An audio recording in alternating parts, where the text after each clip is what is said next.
Going live button, and once we're live, which I think will happen in a minute. Yeah, we're live now. We can do a recap of what happened last time. Excellent. So are we live? This We are this live will be now, yes. episode. This will be episode what? 21. 21. Wait, didn't we do a two-parter, meaning that the two previous streams were technically just one episode? So does that mean that this is 20 or 21? You know what? I don't know. I haven't checked whether or not I changed the number on those. All right. I'm pretty sure you didn't, making this 21 our 22nd session. Okay. Wouldn't that mean that? Wouldn't that mean that episode 20 is our 21st session? So you mean an episode 19 part 1 and episode 19 part 2? And yeah, then... I'm pretty sure that's what we planned for. Oh, you got to rename them then. No, you know what? I did. There was 19 and then a 20. I changed the number. So this is actually our 21st session. And our 21st game. Yeah. Okay. Let's just leave it that way. It makes it easier to figure out. Yeah, let's just leave it like this. Yeah, definitely. Okay, so episode 21 as decided by committee. Right. Let's have a recap. Who wants to try and recall the previous session's events? Can I try? I don't know. Go for it. All right. Basically put, we go to a bar to celebrate defeating the Open White. Sorry about this. Garo and Grace destroy a bar. Gregory has a dry dream. We then talk to who's the name of that guy? Isengard. Yes, we talked to Isengard to talk about that dream and wanting to take an airship. He tells us to go to Varpak in order to help with the scholars in there and go on a mission towards the northern areas of the giant forest. Yes. Squirrels. Giant squirrels. Many squirrels. Savage black squirrels. They're the biggest squirrels. Seriously, you've never seen any squirrels quite as big as these. They're the biggest squirrels you'll ever see. Yes, and Gruce. Not only that, they have saber teeth. Yes. Good lord. You know what? With squirrels that big, think of how big the nuts are. You don't want to know. Those nuts are they're too much for any mortal to handle. These nuts. And lastly, but definitely not least, Gruce gets Gruce makes a deal with the devil and gets a fairly experimental weapon that may or may not blow his hand to bits. Yes. Yes. Which I'm not allowed to use in front of Isengard. Just before we continue, I was looking at one of the elven cities, and apparently I had to rename that city 1, 2, 3, 4, 5, 6 times. 6? Are you sure it's not 20?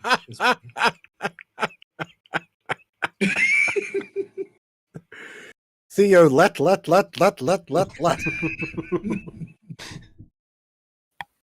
I feel like we've been doing that for like 3 months now. There are some wonderful little edits lurking around on this. Just a question to Ginger. How far would I be in my study of language? Can I read now?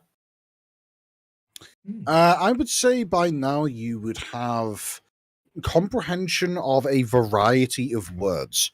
When attempting to read signs or short passages of single-digit long sentences, I would say you can roll an intelligence check to figure out what it means.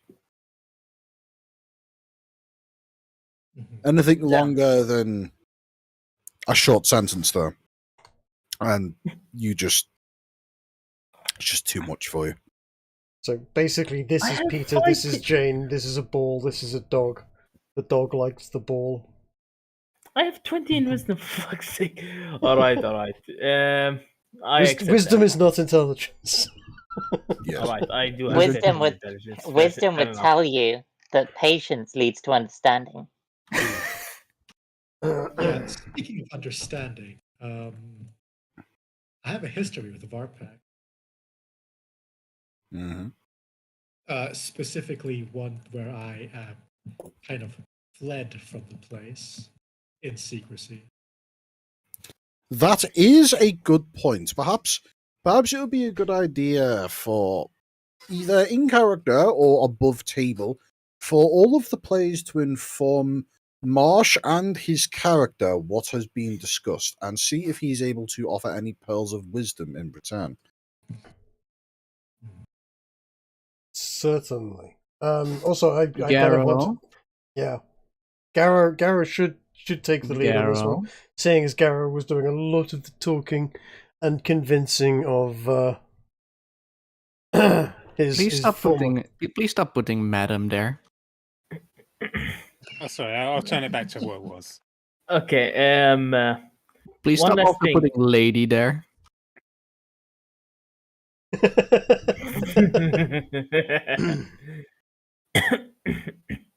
One last thing. Is Isengard still in my guts? What? What? I mean, surely you'd know. I don't know. That's why I'm asking. Literal CD, is it in yet moment. I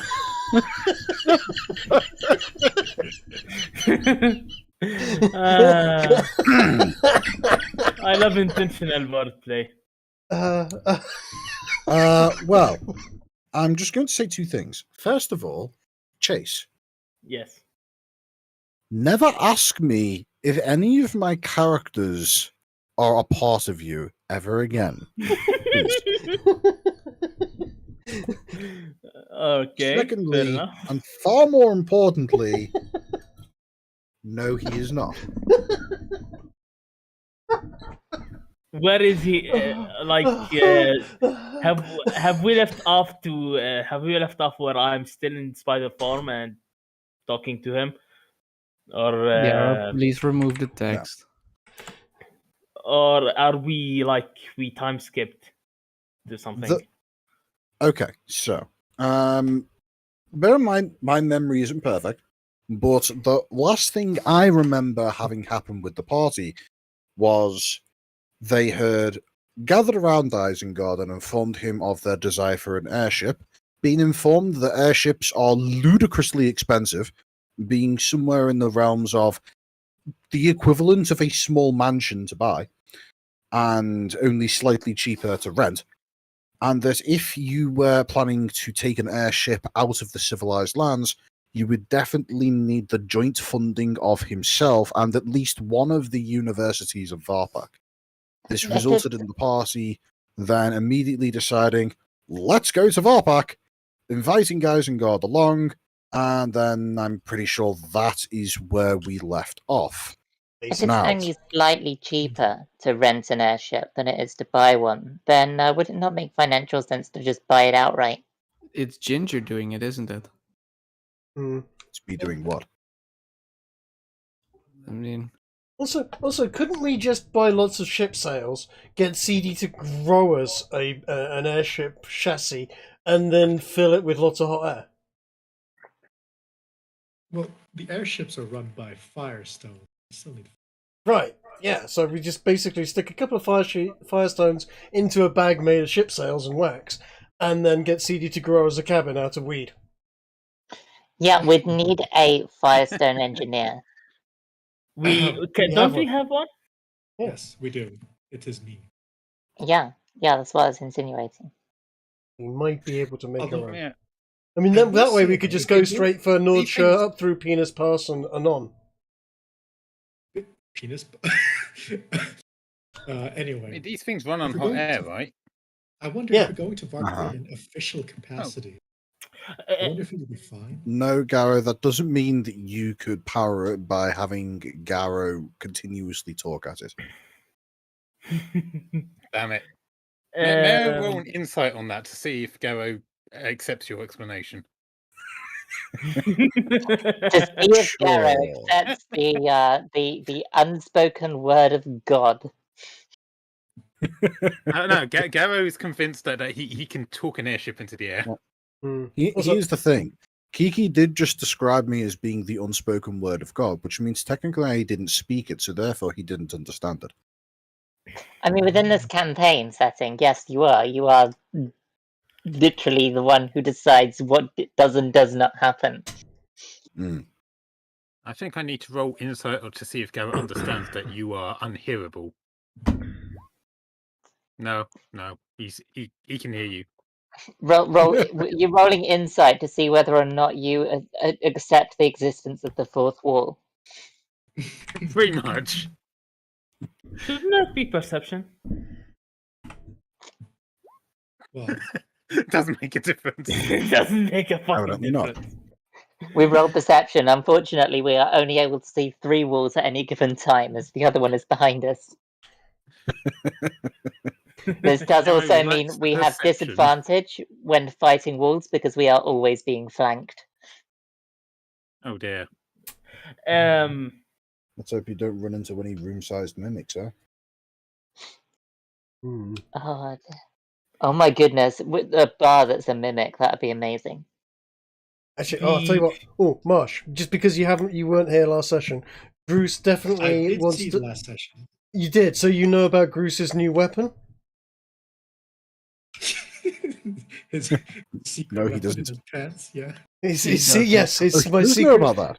Yes, indeed. Right, okay. So you can probably imagine, seeing as that thing is powered by firestones, I might want to have a chat at some point and see if we can't either make more ammunition or work out how this horrifying weapon that no one knows how it works actually works at some point. Oh yes. Well, certainly can take a look at it. I have a proposition then in that case. Mm-hmm. How about for the next however long, the party can do inter-character discussions and planning and things of that nature. And in the meantime, Isengard is going to have wandered off in order to organize transport from Meadleburn over to Varpak. Okay. The moment Isengard is out of sight, I will be definitely running over to Gunnar and going, "Hey, dude, check out this funk toy. Check out my new toy." Whips out package, slaps it on table. Basically. Don't know how it works. Seems to be terrifying. I have a gift for this. I have a gift for this. That a friend is. Show some decency. There are women present and some ladies as well. Well, women at least. But I will inspect this weapon of mass destruction. We worked out what this thing looks like. Is it basically a power fist from Fallout? From Fallout. Just less power fist. Okay. Power bracelet. You did talk about the martial art. What's it called? That would create a When you were shock, describing it, what was going through my head was a really, really janky power fist that someone's cobbled together that fires fireballs, which sounds amazingly terrifying. It and definitely made by a maniac toaster. Yeah, hang on, no. I thought we were on about Mega Man. No, Ez was not on about Mega Man. I was trying to ignore Ez talking about Mega Man. Okay, this is roughly what it is. Oh, that weapon from Fallout. And that's strapped to your crotch. No, my hand. I was Okay. just keeping it there for the time being. Okay. So I close my fist. That opens up the blockage from in front of the two barrels, and making contact fires the mechanism. Effectively, yes. So it's basically a wrist-mounted rocket launcher, kind of. Ish, sort of. I think close-range fireball projector. Well, Marsh, I'd like you to make a skill check, which is very rarely utilized. An engineering check. Is that a skill? It is. It's one of the custom skills that I had you make because you're an artificer in this campaign setting. You did? Don't remember that. I should have. Hang on, let me just check. I don't have it on my skills.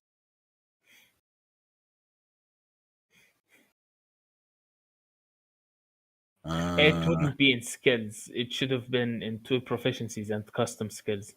Interesting. Like Apparently, I haven't asked you to make this yet. All right. Well, I'll just go ahead and add that now. Okay, I assume that uses intelligence. Yep. There you go.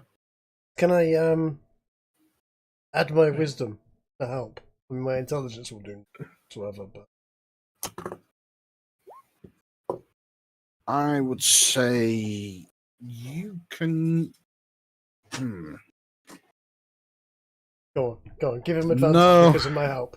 Go on, advantage because of my help. Come on, you know it's worth it. Even Gruce's best attempts at helping wouldn't have been able to provide much information, as I can only imagine Gruce. Well, okay, let's put it this way: the guy that explained it to Gruce gave the barest, most scant of details for the express purposes of plausible deniability. Mm-hmm. So basically, Gruce has a weapon that he doesn't know what it does. All he knows is that he puts it on and he punches someone. Well, I think I can use my intelligence to say that we should probably test this and see what it does. Oh, I know. It's juice that makes your head explode. Also, right. I have a question on this one. How is this automatically fed? Do I need to feed it per? And how? In other words, I mean, I've got 3 shots with this thing. You have no clue. How? Can I? I mean, I can punch about 4 times in a round. Can I rapid fire this thing? Is what I'm saying. I will say that with his engineering check, Gunnar is able to figure out not only the mechanism by which this thing is supposed to be reloaded, but is also able to teach you how to do the same. It will require an action to reload it. Okay. Oh.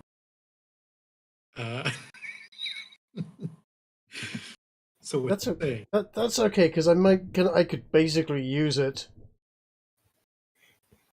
one round, reload it the next, and use flurry of blows on that round to fire it again. Is it just like a single shot kind of deal, and then you reload it? Well, all the pair of you know is that this thing produces a lot of fire, and I'd like you to roll for me an Arcana check, Gunnar. Yep. Oh God! Oh God! You're aware of the fact that is likely to involve some degree of projection of fire, but in terms of like how powerful it'll be or how far-reaching it is, you don't know. Well then, looks like we gotta find out the old-fashioned. It does really look like I'm gonna have to find someone and punch them with it. Oh dear. We can't use it in front of. You wanted to spar with Scarrow. No, Grigori you do said not. that, yes. You do not want... What? Grigori wants to spar with Caro. You do not want me sparring with you. I've only got 3 shots on this as well. So I kind of want to pick the right target to punch.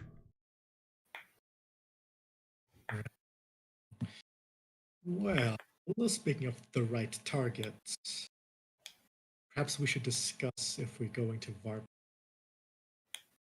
Oh, that's here's something else as well. Trig, you should probably note it down somewhere that in order to either equip or unequip this weapon, right, you need to spend at least a short rest or a long rest doing so. It's not something that you can just attach or whip off in a moment's notice. It's a bit of a... There's a lot of buckles and such to make sure that it doesn't, slip. We have to strap this firework to your arm very securely. Mm-hmm. Right, I will put that down as a feature or trait thing, I guess. Sure, that works.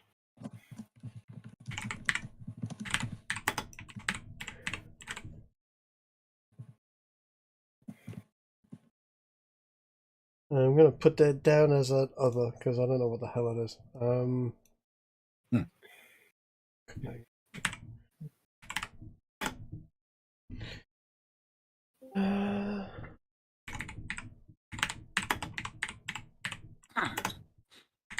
As you whip up those images far too quickly.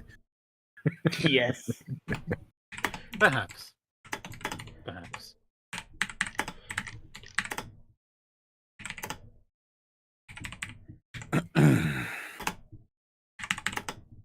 So, here's a question.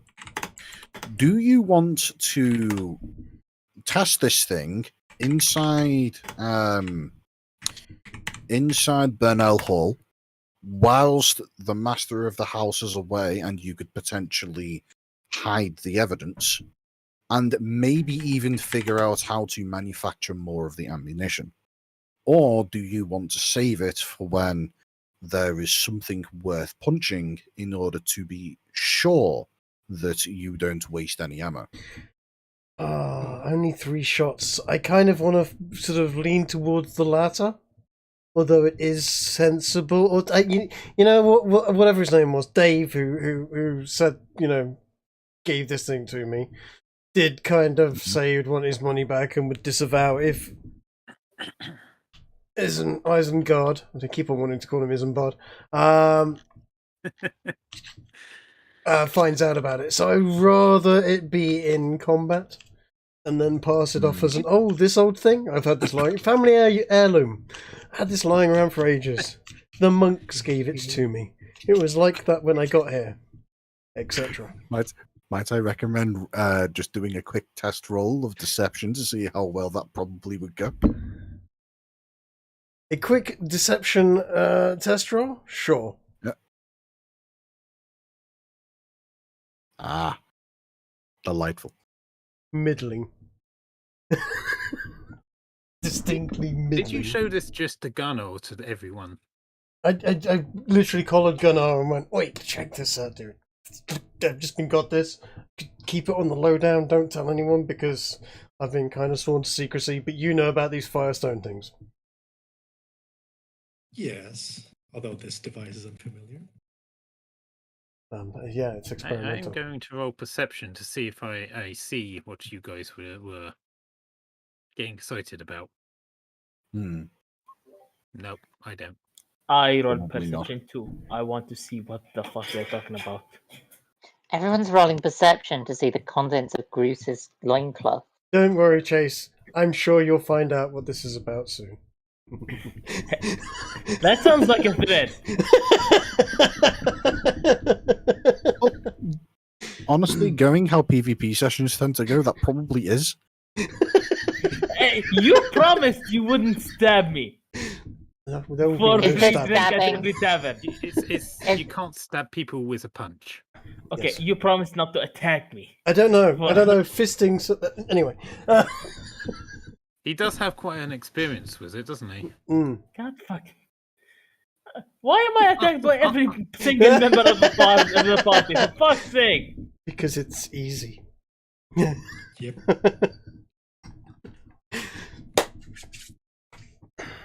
Basically.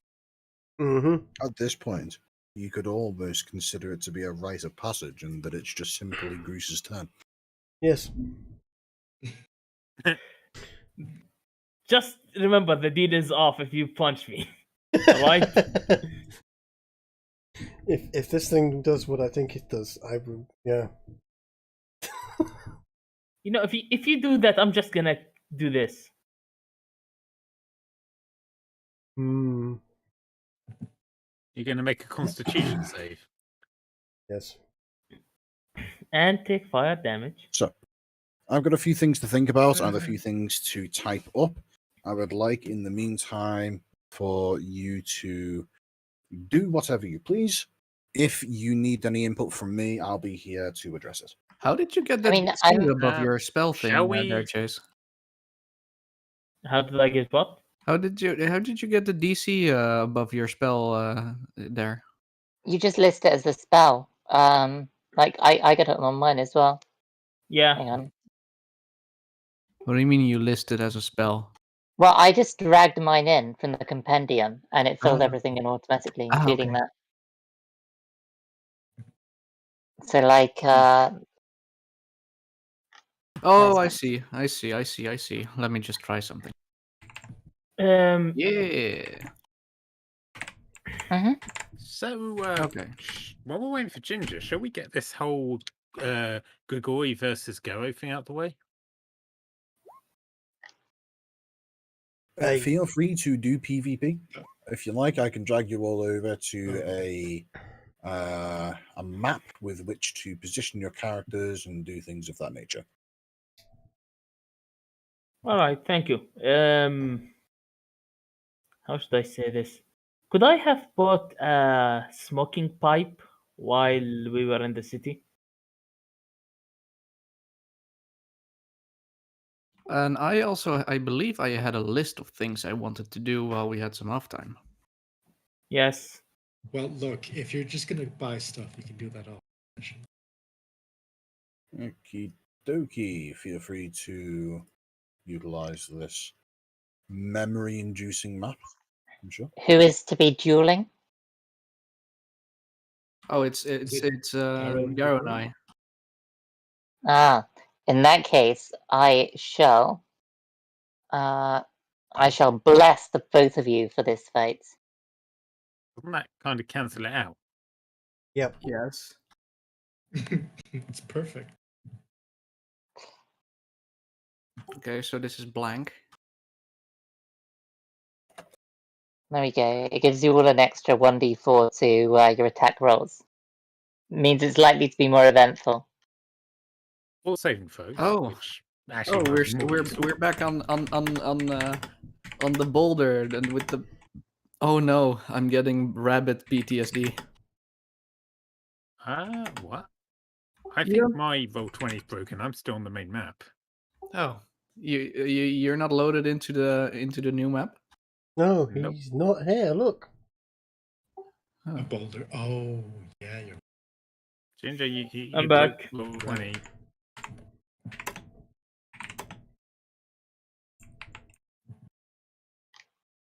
Hey, I see a Ginger now. I mean a Garo. I'm still not here. I'm still on the I main think map. you need to drag. you are. I think you need to drag Garo to the correct map, as in the actual player, not the character. I don't might have a be it. separate Garo? Hang on. He couldn't see the map. Do you see it now? That Garo? fixed it. Yeah, as This- is still on this the is- main screen. This is what I see. What the fuck? How? Is everybody How? else seeing a boulder? Yes, Yes. I'm Yes. seeing the boulder. I'm sat on the We're seeing boulder. I will reload mine. It's It is strange because it's Okay. supposed to be session-wide, not something to per play. Yeah. Still the map as? yes, I see it now. I Ah, had to nice. refresh my page. Okay. That was strange.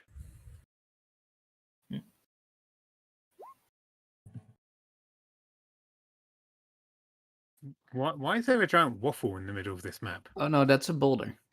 It's a boulder, I swear. It's a boulder that has been softly caressed by a waffle iron. So that's to say Boulder Dash. Boluder, sorry. Boulder. Erecting a dispenser. Erecting a dispenser. God, I miss fucking. Okay. I miss Team Fortress 2. You know, it still exists. I know, I haven't played it since so long. Feel free to roll initiatives. Unless, I No. forget how to do are that. you two doing this as a sparring match in a similar vein to how Gruce and Garrow did in the cave, or is this just a straight up 1v1 PvP? Garrow's intending it as a sparring match. And for now, so am I. Very well. In that case, when both of you roll your initiatives, we'll use that to decide how the fight is going forward, and we will use Did I the do that somewhat. Yes, I think it did. Let's see. Gregory needs to have his initiative dropped down to match, and I can see already this is going to be some fantastic rolls. It's. I mean, it is interesting, isn't it? It's still at least it's still better than Chase. Not by much. Damn it! No, but by the way, you gave Garrow a 6, but it's a 7 for him. I've got 7.13. not sure why that was the case, but in either case, that's why I had last combat. Yeah. So go ahead and click your Garrow token on the map, and then hit the initiative value in your character sheet. Wait, what? Okay, I roll Why again. again? Then. Apparently, he didn't like my first roll. now there's Garrow and Christmas Garrow. Do I need to do it twice then? Oh, I also have still. I also have Christmas. Okay. Both of you just re-roll your initiatives in that case. It's getting lower. How cheated here. That's amazing. Although, to be fair, hang on. Should we roll it again? You can manually edit them, by the way, Ginge. Yeah, Ginge can, but we cannot. No, we're sticking with this for now. So, okay, that's not fair. Garrow gets to make the first move. As is the way we did this with the Garrow versus Gruce sparring match. The way this is going to work is you take your actions, and they don't necessarily have to be listed actions. Feel free to get creative with what you tell your character to do, and then I will decide what is appropriate in conjunction with your opponent. And basically, it's a kind of you have to get lucky twice in a row in order to be able to actually come out on top. Okay. Oh, sorry, my bad. This isn't a fight. This isn't a fight in which the objective is to render your opponent unable to fight. This isn't like the fight I had with CD. Yeah, this is a kind of first person to land a touch on the opponent is the victor. Oh. Well, Okay. I think first thing we will have to say is, are we doing this armed or unarmed? Well, logic. It'll be far easier to do it armed. Otherwise, you're just going to be headbutting each other. I mean, gentleman's rules after all. Does anyone have an extra dagger for him? I say, gentlemen, rules. Last time you pulled magic tricks on me, and you still lost. I do. That was different. That was a show match for Scrack. Mm-hmm. Well, I do have an extra dagger. I shall throw it over to Garrow. Is this an actual dagger, or is it a short sword that you're calling a dagger? It's a dagger. If I handed him a short sword, I would have handed him a short sword. I mean, you also have a short sword, right? Yeah, I've got two. Do you want one? No, Do you want to upgrade? No, I already have a dagger. It's just if it's purely strength, then I know my limitations. I will not win this. However, if it is a show of dexterity, I think this may be an even field for both of us. Here we are. It is a standard dagger. You might be able to copy from that. I don't know. As should be able to drag that into his thing. I'm just gonna check something. Is a short sword / dagger a simple weapon or a martial? Yes, it's a simple weapon. You should be able to find it in the companion and drag it into your inventory. Yeah. You know what? Garrow's actually gonna wave away the dagger. He thinks it'll be unsporting. No, no. You gotta have the dagger. Otherwise, it's an uneven advantage. I wouldn't say it's uneven. To be honest. No, I think Garrow's. No, he's fine. He will use what he has to hand, as it were. All right then. Now, if it had actually turned out that these weapons were of a type that Garrow doesn't have proficiency in, I probably would have had him use it because it would have been funnier. In many cases, they're I not even guess. truckers.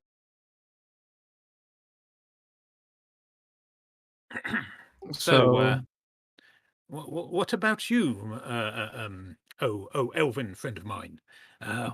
What are you going to be using, if anything? Are you going to go bare fist as per gentleman's rules, or you going to go with something a bit more elven? Well, the gentleman's rules I know is with a dagger.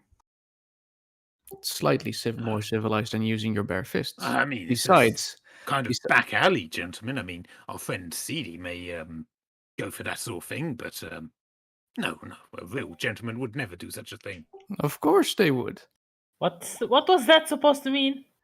Like, there's a difference between stabbing somebody in the back and stabbing them from the front where they can see you. Oh, but I'm not intending to actually do you any true harm, of course. This is just a friendly spar. No, I don't intend to do you harm either, but how we usually duel is the first to draw blood. I guess the first who touches the other is also fine with me. Well, we could do either, whichever way you'd prefer. I just feel that there is a slightly look. I'm just gonna raise up my hand and wave it around a bit, like show you the front, the back side of it. There is I know my limitations, and you are a bigger thing than I am. So I'm not gonna win it with just punching. Yes, well, our good friend Gruce, he beat me in a sparring match a while back, if you remember. And, I would say he's not quite as muscle-bound as the average person. All right, fine. You were the one who accepted the challenge. So I'm more than happy to you're right. let you set the rules. No. I accepted your challenge, so we shall do it by your rules. Well, my rules will be weapons to one side and the first one to land a good hit. Then it shall be so. I'm just gonna take off my weapons and put them aside on the ground. Marvelous.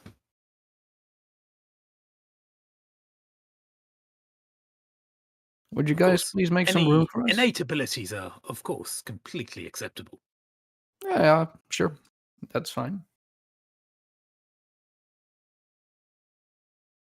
Though no magic tricks, right?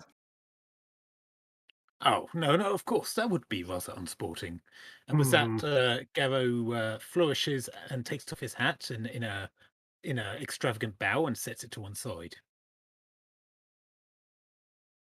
I wave my finger at him. I'll know if you do anything. Well, as you can clearly see, I've put the wizard's hat to one side. It would be quite unwizardly to cast spells without the hat. Quite indeed, quite indeed. So, how do we? When do we start?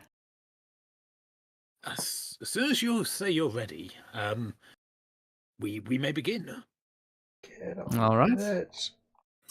One of the engineers who has decided to make up the small crowd of individuals that are watching this little sparring match decides to call out, saying, "I can give you a countdown if you want." Shall we take up on his offer? That sounds like a good idea. Me. All right then.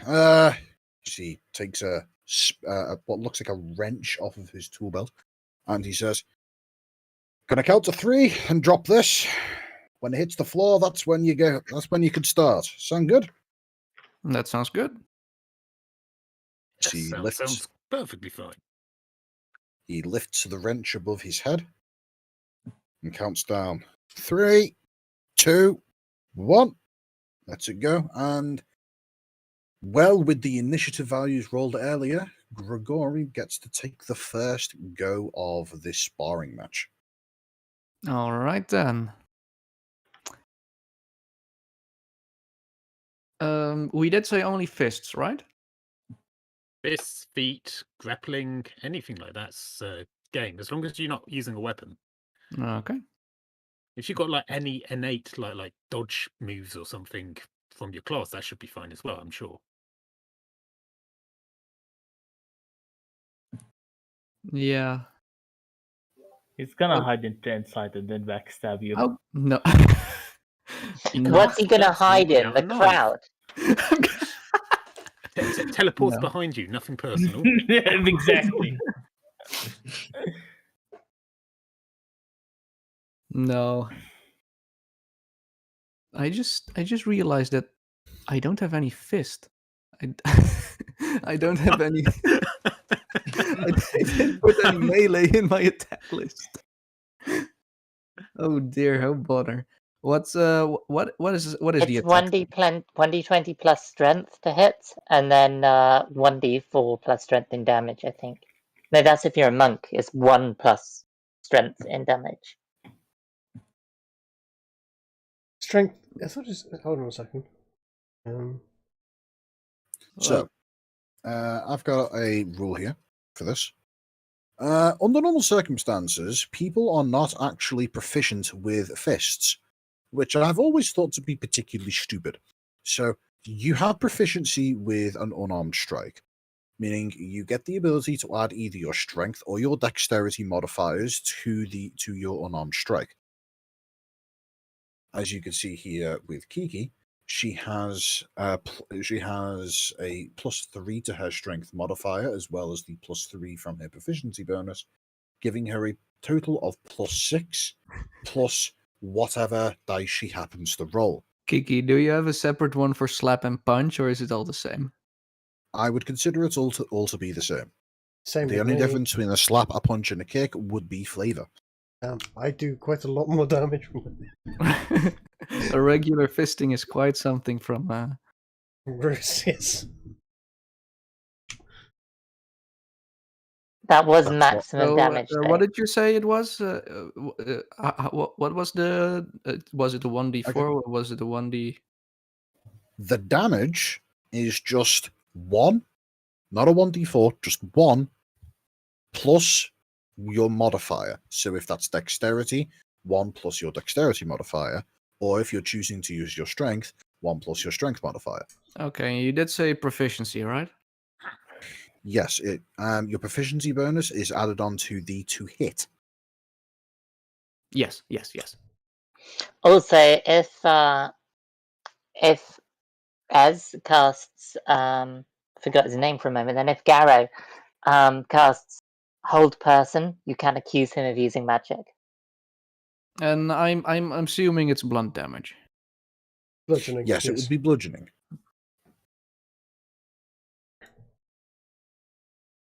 Right, unless you have sharpened fingernails, in which case I would argue you get to split it between bludgeoning and slashing. Oh, he is an elf. Yeah. And you don't even have to sharpen your fingernails, you just need to have them long enough. Okay. It's in there, so I could either just take that one or do something else, but yeah. That looks like the roll has gone through correctly. So, goddamn, you have a +8 to punches. That's rather impressive. I mean, you did say dexterity, so. Mm-hmm. Your choice of either dexterity or strength. I'm definitely not choosing strength. That would mean I hit and do 0 damage.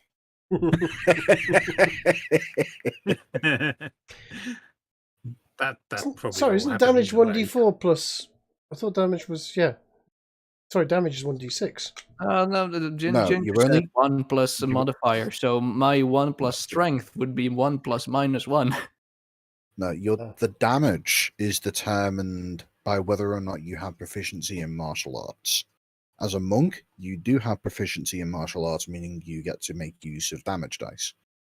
Garrow, basically because of the special circumstances surrounding his particular character, sacrificed proficiency with weapons in order to basically gain access to the same damage dice table that you use as a monk. Every other character class gets just 1 plus the ability modifier, unless otherwise stated. Almost be better off with that, with having a 7 to dexterity plus 1 would be an average. Well, it'd be 8 every time.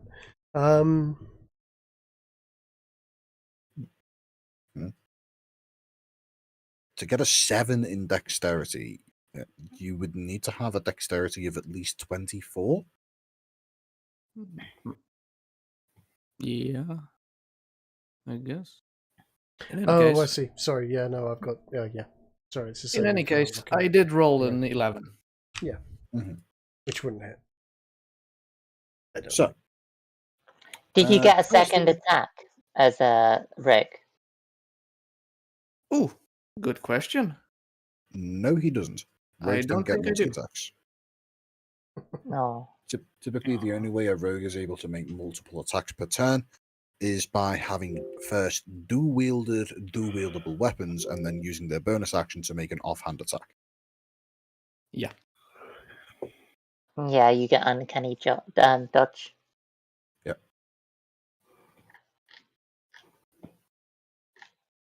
But a reaction is not a bonus action, is it? No, reactions are separate to bonus actions, which are separate to actions. So I can roll a... Theo, go ahead and describe in however much or little detail you like how you throw out this punch whilst attempting to strike at Ez or Garrow. Yeah, so once we decided that we shall not use any weapons, even though I would have preferred the daggers to do this, I just take like a boxer stance. I try to step from one foot to the other and just... me being light-footed, just throw out a punch. And that being a 11 to hit. Wow. I have an armor class of 16, so I believe that's a miss. Mm-hmm. That will be a miss, in which I'm going to say is flavored in such a way to say that Garrow is able to avoid the strike in its entirety.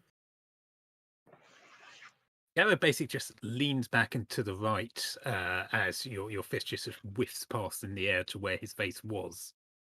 Oh, don't forget the extra... Oh, no, the 1d4 from Bless won't help you. I thought that oh yeah, did you bless us or not? Hit. I don't... it won't help. Yeah, I blessed you, but 1d4 isn't enough. Okay, so that's something to keep in mind. Good. I sort of already forgotten that. Is bless for the damage for the to hit roll? To hit. Ah. Is it only attack rolls, or is it all the rolls? Sorry? Is it only for attack rolls, or is it for all skill rolls? Attacks and saves. Okay. And in response, he shoots out his arm, looking to grab Grigori by the shoulder and be able to toss him to one side. Can I do an uncanny dodge to that? What should I roll for that? Is that just a regular attack, Ginge? Uncanny dodge is basically allowing you to. It's basically an ability that allows you to take reduced damage when you would otherwise take a hit. Okay. I would say, in the context of this duel, it would allow him to have advantage on avoiding grapple checks. Oh, I would say this probably counts as a grapple. I would guess. So that would be your strength against or something. One of your skills against one of my skills. Sure. What should I roll for this, Ginger? So, if this is being counted as a grapple, that would be your athletics versus his either athletics or acrobatics, his defender's choice. Okay. Okay.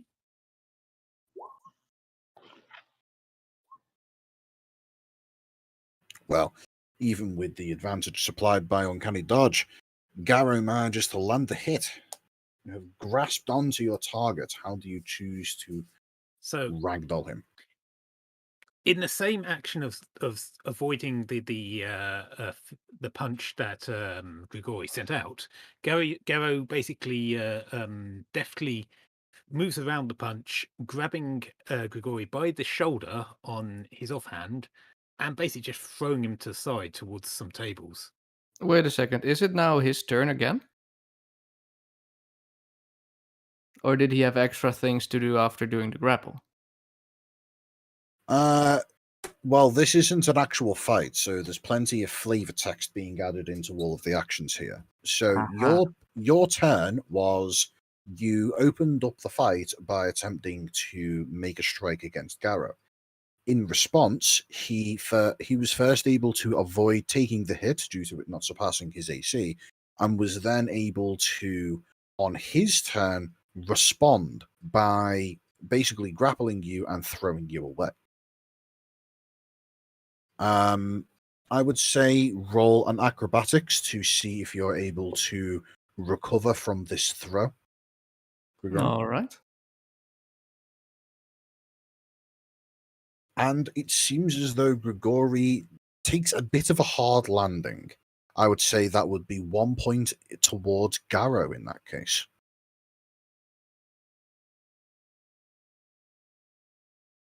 So, from here, I would ask that both of you re-roll your initiatives. Oh.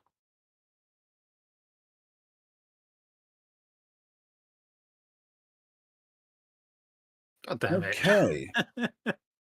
No, that one didn't catch in the thing, but yeah. Yeah, I can edit that, no problem.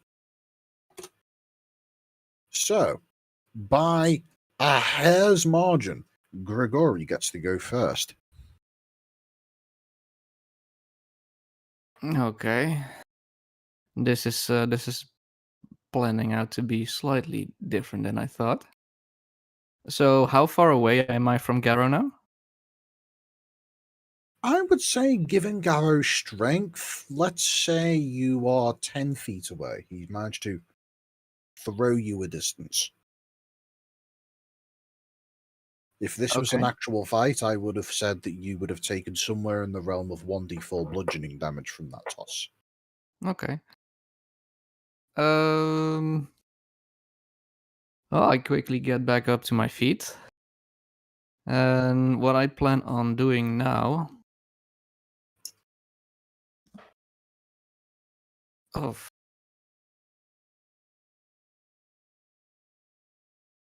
I'm gonna try to run straight at him and try to what's the word for it? Make it look like I'm going to one side, but then try going to the other to tackle him. That's called a feint strike. to do a feint. What is it? What is that thing that the footballers do when they slide kick some? They slide tackle someone. Slide tackle. Slide tackle? Is it just slide tackle? I'm gonna attempt to feint and slide tackle Garrow. All right. I would say, Garrow, make an insight check to see if you're able to perceive the incoming feint. Okay. Do I? And for Gory, I would say make a deception check.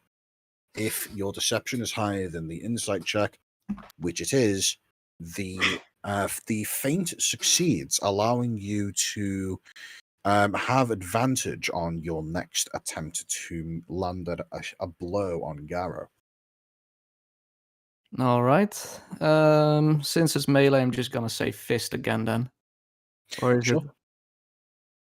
Wait, see. If I understand this right, are you sliding, tackling, and then punching him in the groin? No, I'm trying to get you to fall by kicking you. Okay, so this is a below the belt strike with the intention of knocking Garrow off balance. Yes. Not in the groin, of course. Okay. In that case, I would say Garrow, unless you have anything that you would like to disagree with me on, I would say roll either athletics or acrobatics to attempt to mitigate the effects of this strike. Sure. Unless there's anything else you'd like to suggest. I think Garrow's going to just try and brace through it, I guess. All right. Well, I would say that... Okay. Grigori, roll me an athletics check yourself. Okay. Athletics? Mm-hmm. Oh, dear. You are able to connect quite squarely with the with your sliding kick, but the sheer bulkiness that makes up Garrow's frame is able to mostly resist the effect. You can see that there is a bit of a scuff mark on his shin, but you haven't managed to make him topple over. I would say from here you are able to quite easily, however, get back to your feet into a responding position. Garrow, go ahead and do as you wish. Garrow lets out a loud laugh at you scoring a hit.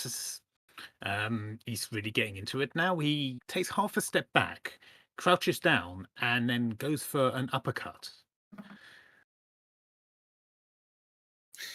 All right.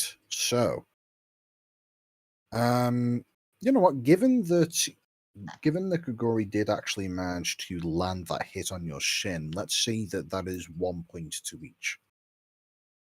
From here, I would say roll an unarmed strike and one of your punching attacks, and we will go off of Grigori's AC to see if it connects.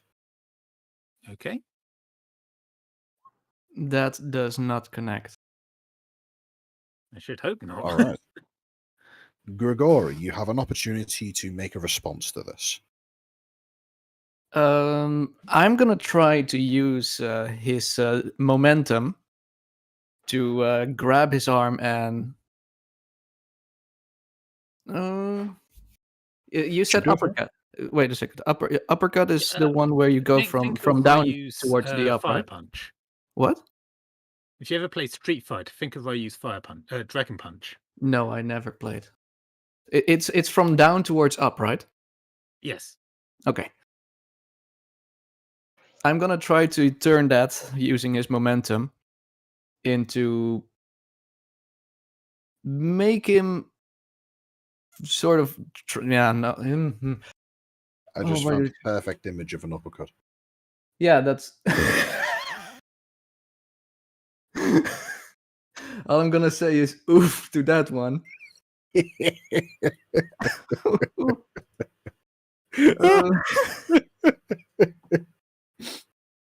Okay, so what I imagine myself attempting to do, or what I imagine Grigore to do is grab his arm while it's still in motion towards me and turn that motion into a straight one instead of upwards, making him fall to the ground. Does that make any sense? Yes, so you're effectively attempting to redirect the momentum of the strike so that instead of him attempting to throw his force in a forwards and upwards direction, you're effectively just attempting to knock him off balance. Yeah. You just want to hang off his arm and pull him over, is that it? If I can get you prone with it, yeah. I would say in that case, you can either roll deception or acrobatics in order to attempt to achieve this effect. Yeah, it doesn't really matter which one. It's both the same. It's just both for 5.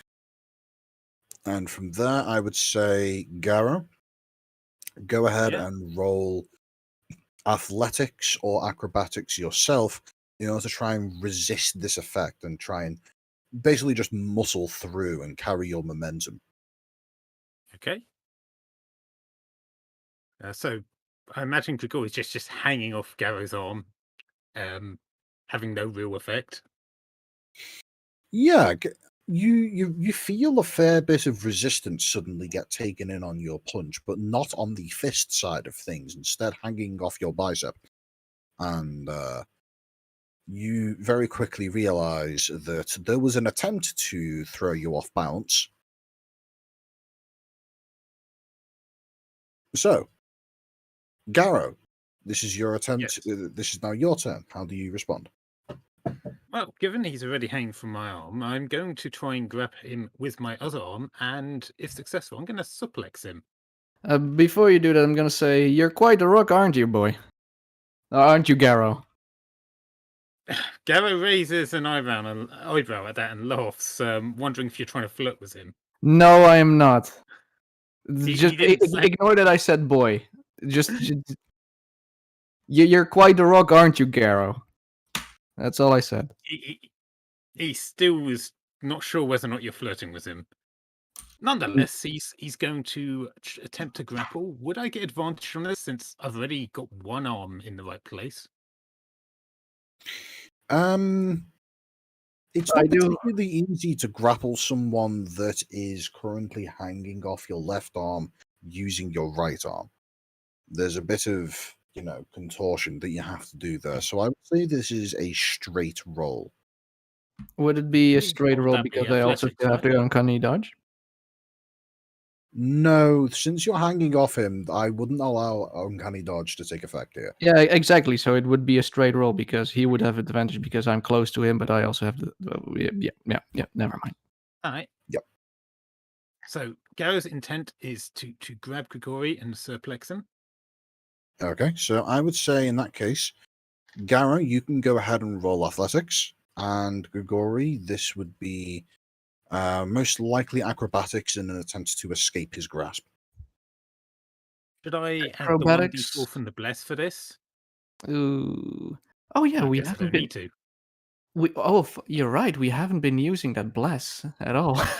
You haven't. No, I don't think it's made a difference actually. Not that much. No. Let's see. Athletics would have been a 16 on the previous one. I don't think that would have been that much of it. Well, we'll have to remember to use bless from now on.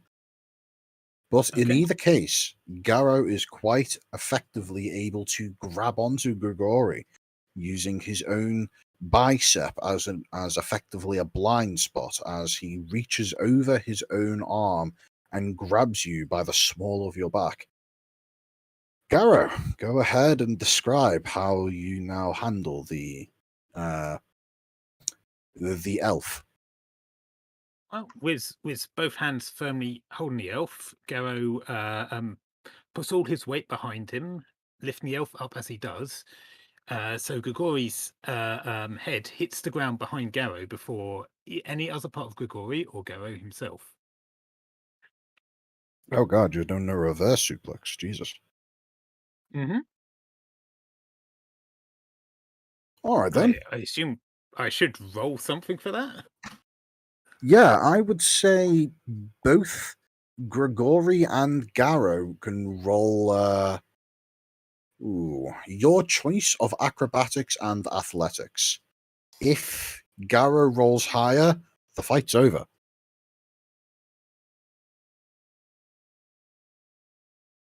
Well, I believe, even with Bless taken into account, that's the fight over. Oof. I would suggest, though, that maybe the Bless could give him a maybe Constitution save against taking head trauma. Yeah, okay. Go ahead and roll a Constitution saving throw, Gregory, as you impact That would the be ground. 16 plus the bless. No, Bless is plus 1d4, not plus 4. Oh. So roll 1d4. 15. Okay. A 15. I would say that is just enough for you to be able to avoid being knocked unconscious for a couple seconds. You're able to retain consciousness throughout the entirety of this experience. But the end result is that you are quite handily slammed into the ground as Garrow basically uses you as a crutch for all intents and purposes. Oof. With the fight over, Garrow kind of gets the feeling he might have gone a bit too hard there, and is apologizing profusely after he discovers whether or not Gregory is actually still alive. By the way, there was a collective "ooh" from the crowd when that last hit lands. Working out what would happen if I took Regan, my old dog, Yeah. I was right about you. Multiclassed him. You are a strong guy. Ow. Oh yeah, you're Blood not too Hunter. bad yourself. You had some fancy moves there. Yeah, they could have worked Yes. if saying, you're you have not the disadvantage. like twice I'll my work as size and normal. built like a rock. Well, Good fight. There is that. He's tried that before. Yes, he yes, actually lost the fight we should do it against again me, sometime, though, shouldn't didn't we? he? Even though he tried to weasel his way out of it. And Perhaps used fucking magic. maybe a different set of rules, but yeah. Bloodhunter's an interesting Yeah, character. Multi-class. I don't mind doing it Well, again. I hand him out 3 my levels of Bloodhunter. Yeah, Garrow shakes it heartily. Being Extra hit extra points, careful because he's proficiencies away. He such did as just give you quite a insight and headache. various other- He has a whole bunch of this one. I'll be back in just a moment. Basically, boosts your charisma, I need a drink. intimidation type stuff. Understandable. Do you want? Oh, Yes, please. what was that move? If I wasn't careful, I would have been. Well, I probably wouldn't been standing here talking. I'd have definitely let. Please, where's a chair? Oh, if you're interested, I could certainly show you how it's done. Yeah, just don't use me as as when you're trying to show it, please. No, that's understandable. Gruce, would you mind if I free you around the room a little bit for demonstrative purposes, of course?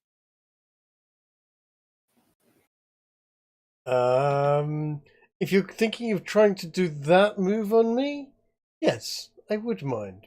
Can I do it to you instead? I think I can do it. Garrow laughs and says, "Yeah, that sounds like quite a fun idea. Let's give it a go." How tall is Gruce, just out of curiosity? Gruce is actually not exactly a manlet. Give me a second, I will tell you. I've always Use considered fist. Gruce to be Use somewhere in the fist. realm of 5'9". Yeah, I was about to say there must be 5'9". Garrow is 6'6". I'm not sure if the physics will allow this to happen, but we could try. How much is 6'6" in meters? Also, if we're doing a reverse suplex, being small, it's like with judo. Being shorter actually helps. Lower center of gravity, better sort of physics for throwing. That's why all judo champions are short. No perhaps about it. I would say under the circumstances of short throwing tall, that's less throwing and more rotating. Yeah, no, but they do throw them. Trust me. You go watch any judo match you like. The best ones are always the short, stocky ones, because they can literally just get underneath the point of balance of their opponent and thump and throw them. Also, it's usually more muscle mass in a smaller amount of area. The shorter when throws are concerned, the better. Also, when a tall person tries to throw a short person, that short person only needs to literally bend his knees a little bit, lower his center of gravity a little bit further, and the tall person can't even lift him. It all depends, because if you're too tall than the other person, then you can just literally just stand up straight and they can't get under you. Yeah. It's quite funny. But yeah. All right, so I would say for Gruce attempting to do a reverse suplex on Garrow, well, Garrow, are you going to help? Initially, I think Garrow is just going to smile and see if Gruce can actually do it. But if he struggles, he may help because this is a demonstration. All right. As all things with martial arts, dexterity and technique is usually a hell of a lot more important than actual brute strength. So I would say, Gruce, roll a. Well, yeah, this is, as you say, there's a mixture of technique and strength here. So I would say this would be an athletics check with advantage from you. Basically, riding on your martial arts skills in order to make it work. And Garrow, if you're not going to help or hinder this, I would say just roll a straight d20 in order to see if what you roll is higher than the 13. Probably quite easily. I was going to suggest a Constitution save, but sure.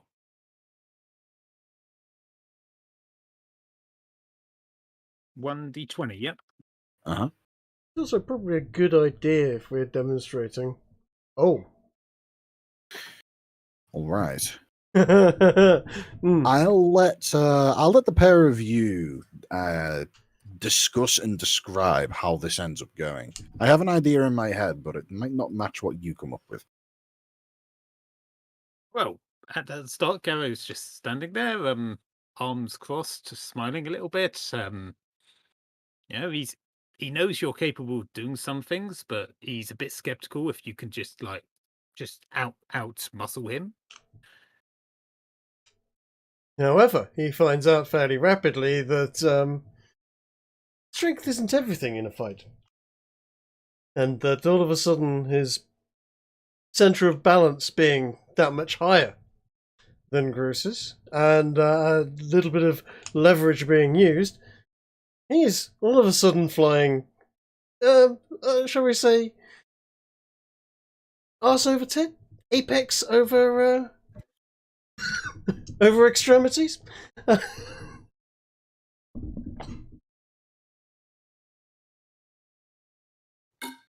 So basically, Garrow stands there confidently and then suddenly realizes, oh shit, I'm going upside down now. Seems to be so. Because Gruce is not going to be trying to do this slowly, because slowly isn't Gruce's thing. Things have to be quickly delivered with a bit of a sense of surprise, shall we say? But at the same time, he's definitely not trying to kill Garrow, so he's going to make sure that he lands on the square of his back rather than the top of his head.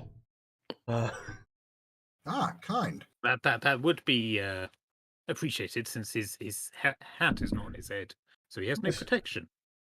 What we like to call a nice 3-point landing. Both shoulders and possibly the middle of back landing at the same time. Might be a little Looks winding. like I softened Yarrow up a bit. Am I being thrown at anything in particular, or just the floor? The floor. I'm not going to actually throw you at something. That would be unkind. Unless there's a soft object around here I can throw him at. There are several. I would say There's I a would boulder. say using there's the centers ground. of balance and such to leverage someone into the air and onto their back is quite different to tossing them through the air. Yeah. So I would say, Garrow, go ahead and roll for me a check of your choice in order to determine how you handle suddenly having gravity reversed on you. I'm going to try and go. I'm going to try and we'll see what the results are. And if it's a good roll, I'm going to try and grab Gruce's ankles and pull him down as I go. All right. Oh dear. So, You want me to roll acrobatics against that? Yeah, go ahead. You fail. Oh! It is a natural 20. Still 21 versus say... 22. No, natural 20. Mm-hmm. I would say natural 20s, as far as I'm concerned, outside of combat, typically result in extra special things happening, but not necessarily a complete success. So, what happens here? Should I describe what I'm going to do? Go ahead. So, Garrow, having spent many a month's training with his friendly monk friend Gruce, has learned a few things about tumbling and how to land, and has managed to deftly do a spin somersault to get his legs back under him, so he can land on his feet. Meanwhile, attempting to grab Gruce's ankles and whisk him off his feet.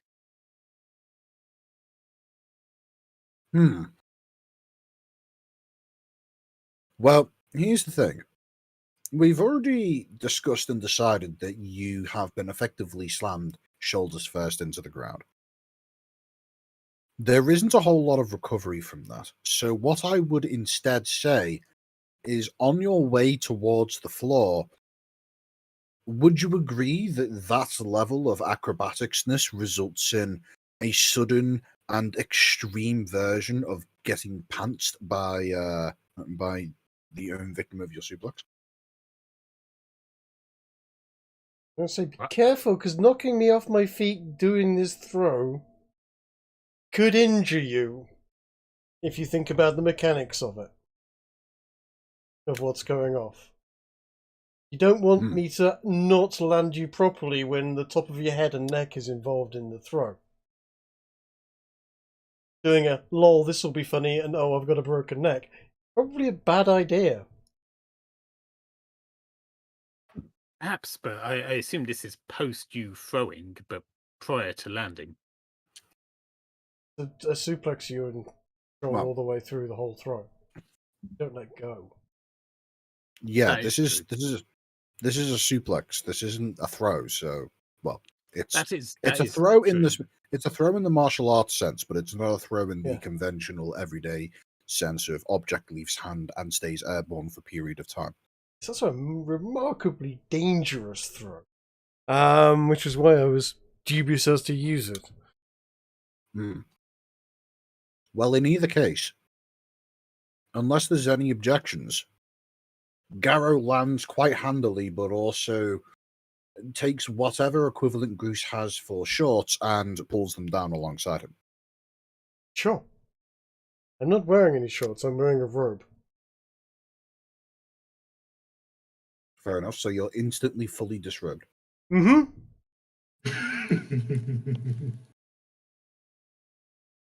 And you were demonstrating this to the Garrow, I really don't feel full front.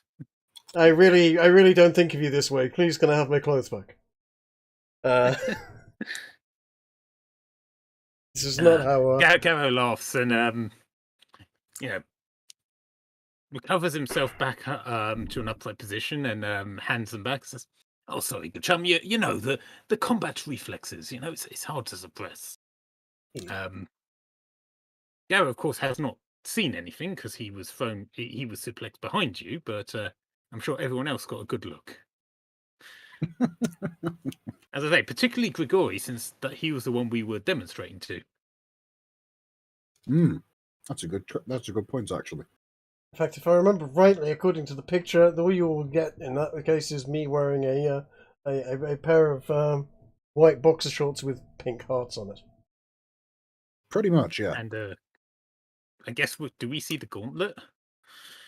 The gauntlet is in the bag. If you remember, I went back to my room, put it in the bag, came back downstairs with it.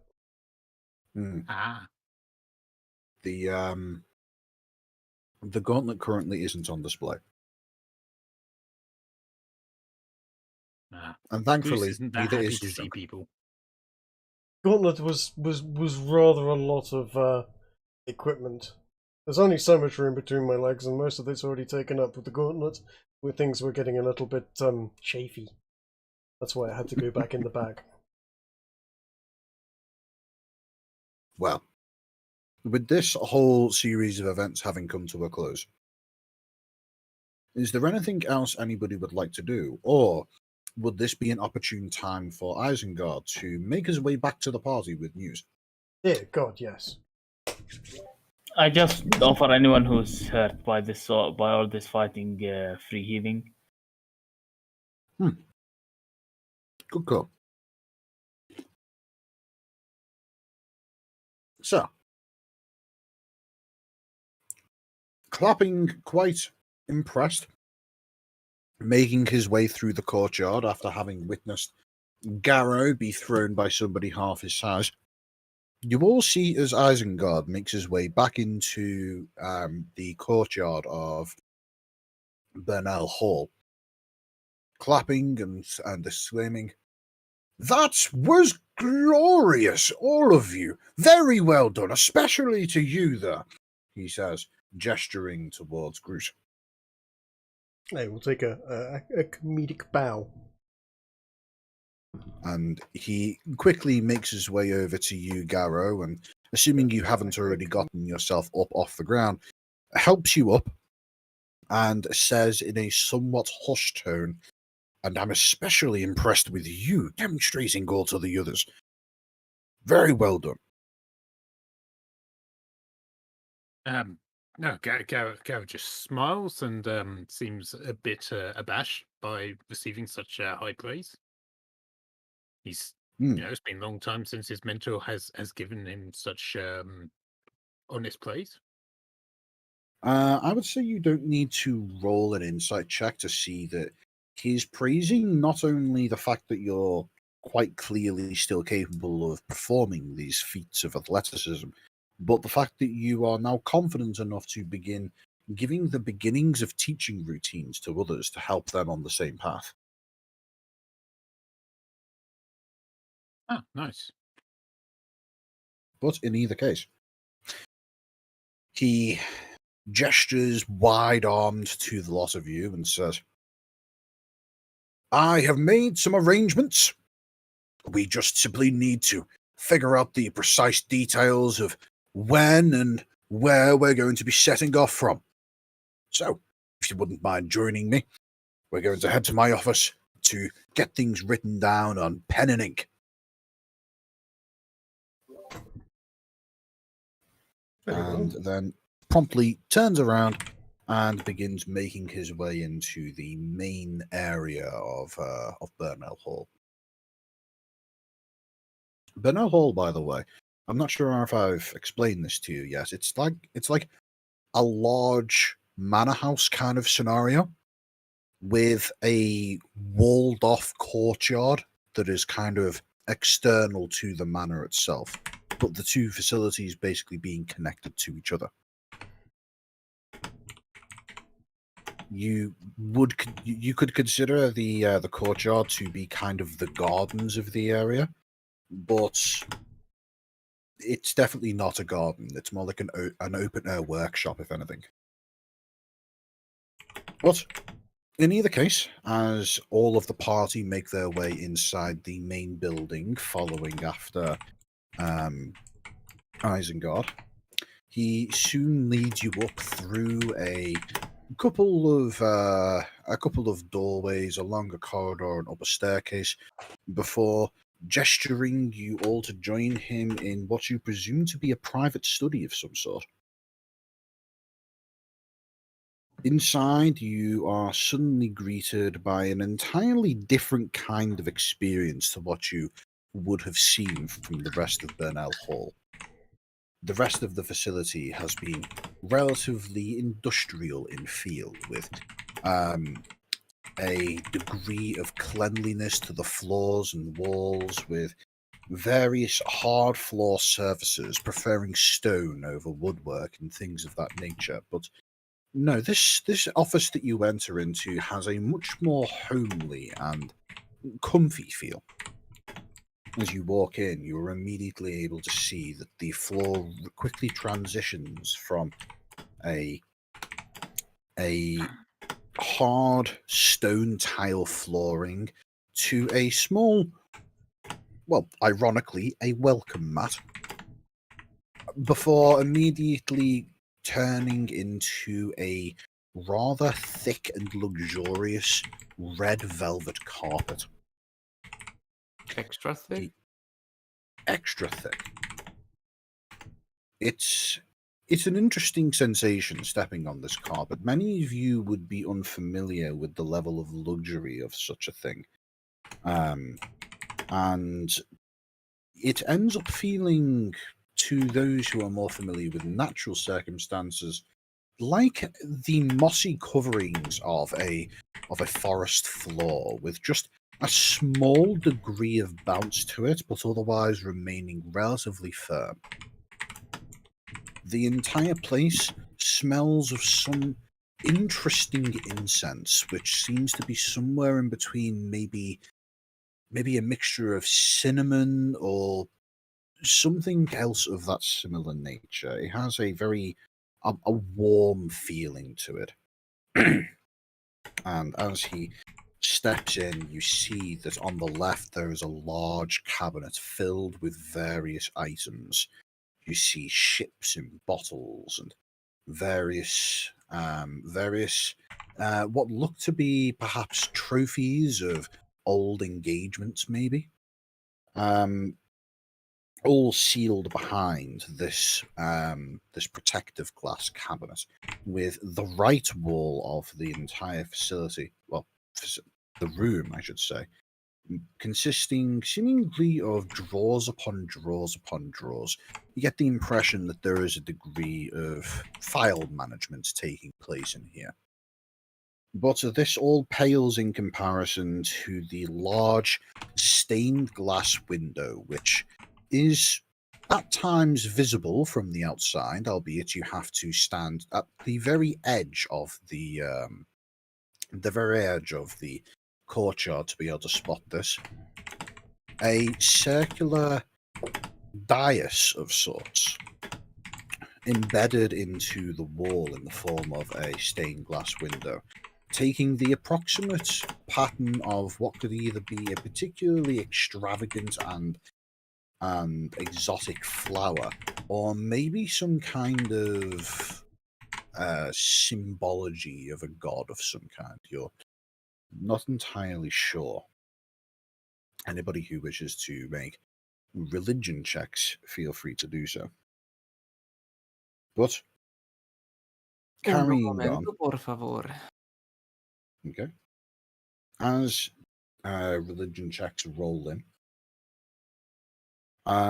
as the party make their way in, there are 3 chairs available, so a couple of you will have to stand, I'm afraid. But he gestures openly to you to sit, and you see as there is a small coffee table of sorts with a small stack of tumbler glasses and a very fancy crystal decanter filled with some brownish red liquid of sorts. He, as he sits down behind the table with another decanter of what you can only presume to be of a similar nature, he suggests to you all, feel free to have a drink. And I do drink, you say? apologize, but there's only so many. Yes, this is some good whiskey from, well, see if you can guess.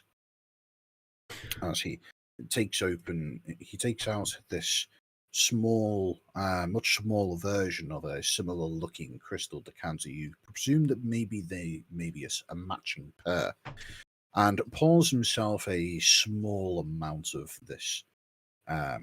It's odd. It's like a whiskey, except instead of having a brown tinge, it's closer to red, if you will. In return for a good whiskey, I will pour Isengard a small drink from my nice bottle of brandy. I won't show him what it is. But here, as we're comparing drinks, here, have a go with that. See what you think of that. and take his whiskey from him. Which is this? You've amassed a small collection. This is the whiskey that cost me 50 gold for the bottle. Oh, that one. The brandy, rather. Okay. Yeah. Well, he, as you offer this drink to him, he stops himself just before his own brandy comes out of the, his own whiskey comes out of his small decanter, and instead simply moves his glass forward and allows you to pour him an amount.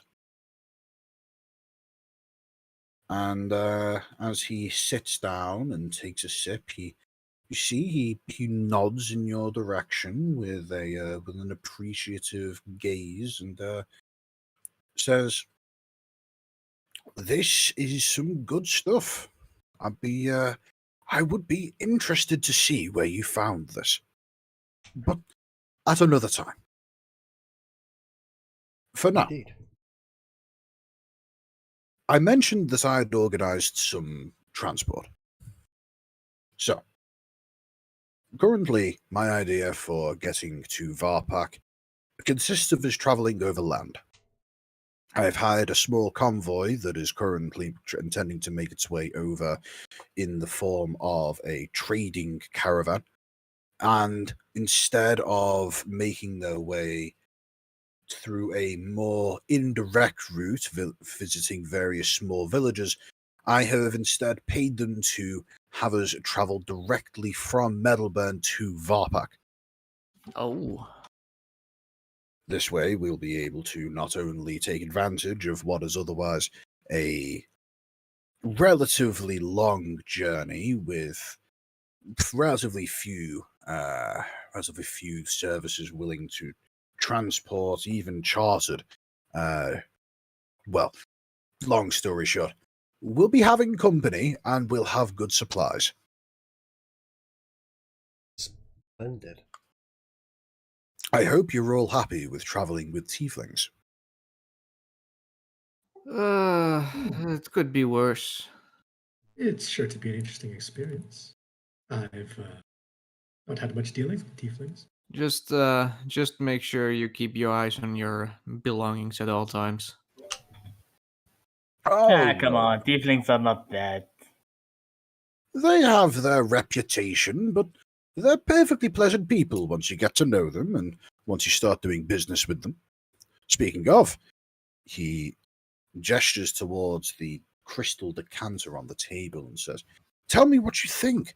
I'm particularly fond of their brew." And to anybody who has taken a sip of it,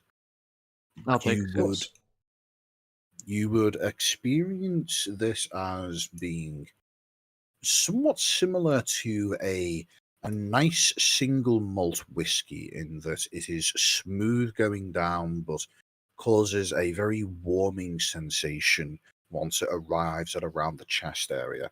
But unlike with standard whiskey, in which that feeling gradually fades, it seems to intensify and begin to flow through the body, eventually arriving at the extremities and giving you a warm but not unpleasant warmth throughout your body. And you can imagine that there may be a bit of magic mixed in with this, and otherwise you suspect that this would be particularly good on a cold winter's day.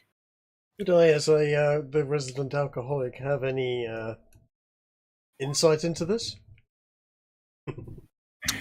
As a matter of fact, that's the wrong skill check. Insight is for judging the actions of other people. You would want to roll a history check for this. Pick the one that's got 0 in. It could be worse. At least it wasn't perception. This wouldn't, by any chance, have any similarity to the aforementioned mischief maker, would it? Mistake maker, even. Oh, the mistake maker. No, the mistake maker is something entirely separate and different. It is, however, a drink we could learn to make from the tieflings while we travel with them. Do I know anything with my Arcana check? Oh, holy shit, what the fuck? Well, your Arcana check would reveal to you that this is, in fact, almost certainly magical to some extent, or at the very least has influences of other planes of reality. Upon hearing that this is from the tieflings, it makes perfect sense that this, whatever you've just taken a sip of, has its origins in the elemental plane of fire. Right. Yeah. CD, your 24 medicine check would tell you that this, in a pinch, would probably work as a, if you were to drink enough of it to be completely blind drunk, would probably impart some temporary resistance to cold. Aside from that, though, it's a nice booze. I could have guessed that it was the tieflings just from the description of how it feels. Do I know what type of plant this was made of? I would say no. CD isn't familiar enough with the tiefling culture to be able to have that information to hand. But anyway. Isengard looks to the rest of you and says, "Very well, it sounds as though a few of you have your reservations, but if needs be, we can always just simply have all of anything that you're particularly afraid of being stolen. I understand that you are somewhat hesitant with people from literally another plane of reality, but I can get a bag of holding sourced for holding your belongings. Are you all familiar with how these work?" You don't put two inside of each other. That's. I'm relatively familiar with the bag of holding. Will it hold my flask? No. We're not putting your flask in there. He immediately puts his eyebrows together and begins to stroke his beard in a simultaneously curious and also concerned fashion as he says, "I don't know, and I don't want to find out, at least not while we're nearby." Fair enough. But maybe, someday. In either case, bag of holding. So, I don't know the exact physics behind it, but basically, you put something in there and you can't take it back out unless you know what you're looking for. It's got some weird magic to it that knows what you're thinking of. So, if you put something in there and nobody else spots you put it in there, then they would need to know what it is that you put in there in order to take it back out again. So, it's got a bit of a security feature to it. A lot of people don't know that. Oh. Well, it's good to know. Anyway, I'll get one of those sourced for us. I've got a few bits and pieces that I'd rather not see go missing myself. And what if one were to turn the bag of holding inside out? if you were to turn the bag of holding inside out, everything inside the bag of holding would suddenly fall to the ground. And then you've got the holding of a bag. Well, yes. Technically. Does seem to be a flaw in its security feature. Well, it's not intended to be a safe bag, a lockbox, or a safe. It's a bag of holding. Hmm.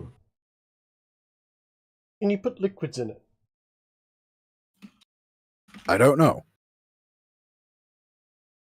Maybe. I guess we'll see when it starts leaking or not. But don't put your flask in. No, definitely not. Not unless you're willing to get us all killed. Look, I once And saw what whosoever happened. put in the bag.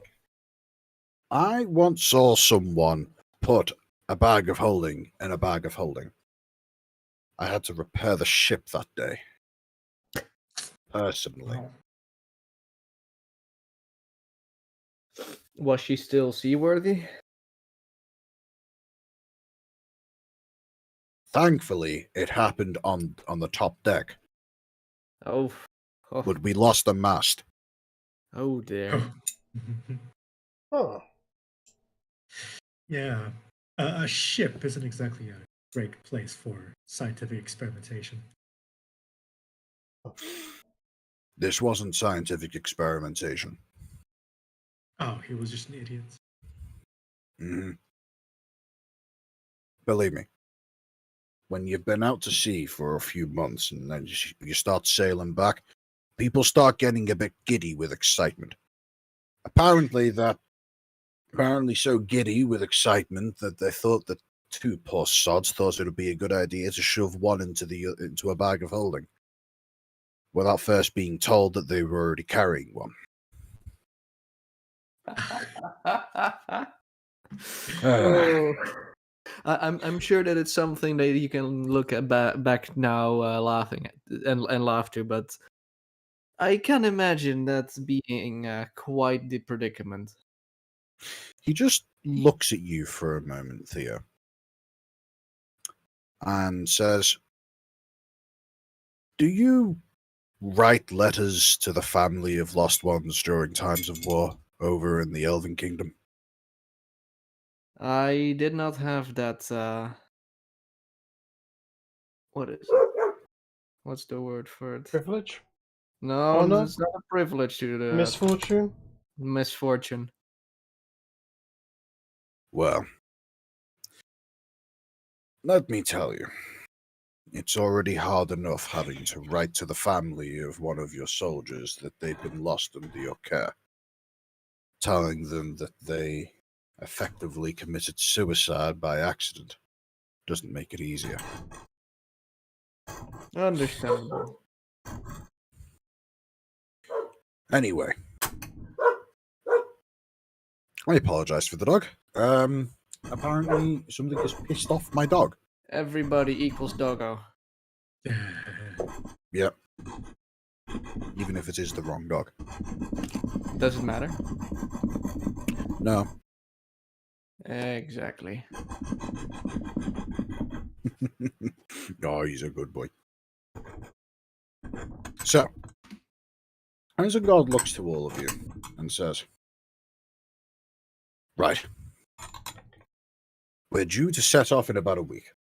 The tieflings that we're going to be traveling with, they have some other business within Middleburn that they want to sort out first. And then we're going to be heading off. If there's anything that you need to get done before then, or any concerns that you have, let me know. Otherwise, I'd recommend that you go find yourself a quick job. I'm sure there's some bounties down at the local guardhouse that you can go look out for. They always need to find people to help them clear off the nearby roads and the like. Regarding that, I don't think we should look into had the possibility yet to like properly explore Meadowburn, and I was wondering, maybe is there any big library that there has to be one, but do you know where I can find a good big library? I wish to look something up, or at least attempt to look something up, if they even have anything related to it. Yeah, there's a library, but it's private access. Private by whom?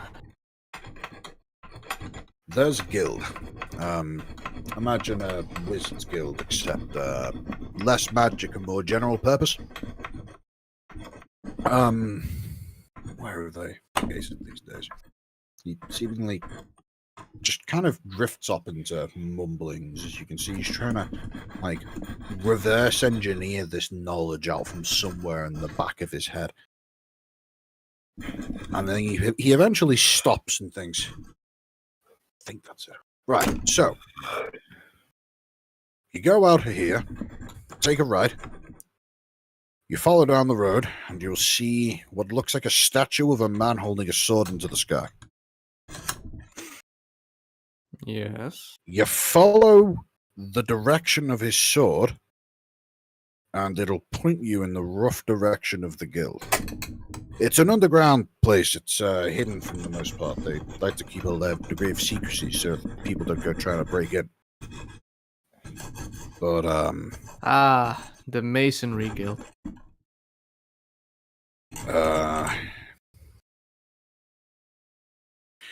I don't know if that's something. I don't know. But anyway, you go that way. You tell them that you're a friend of mine, and they'll probably let you in. Thank you very much. But do you know if there's any form of presence of the Elven Empire in Meadowburn?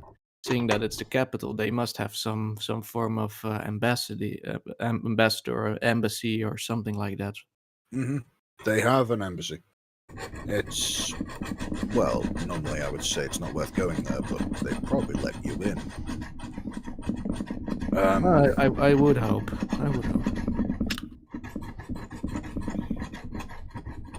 He strokes his beard for a moment and says, "No, I've met the ambassador. Jolly fellow, nice guy, brilliant war stories. Bit anti-Dragonborn. But aside from that, he's perfectly happy to hang around with humans."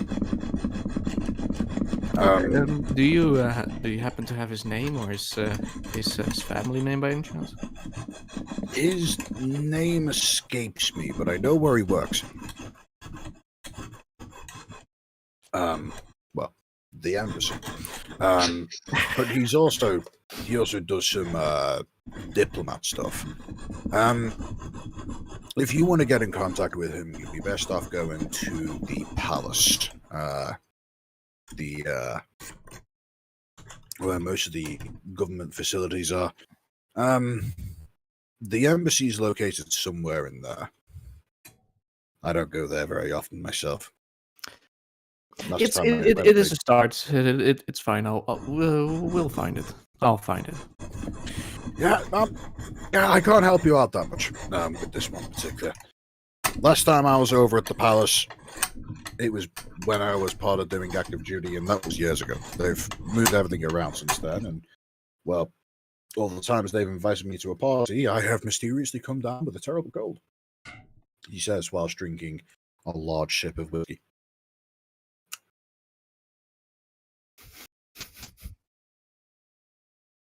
In any case, thank you for your help. Not a problem.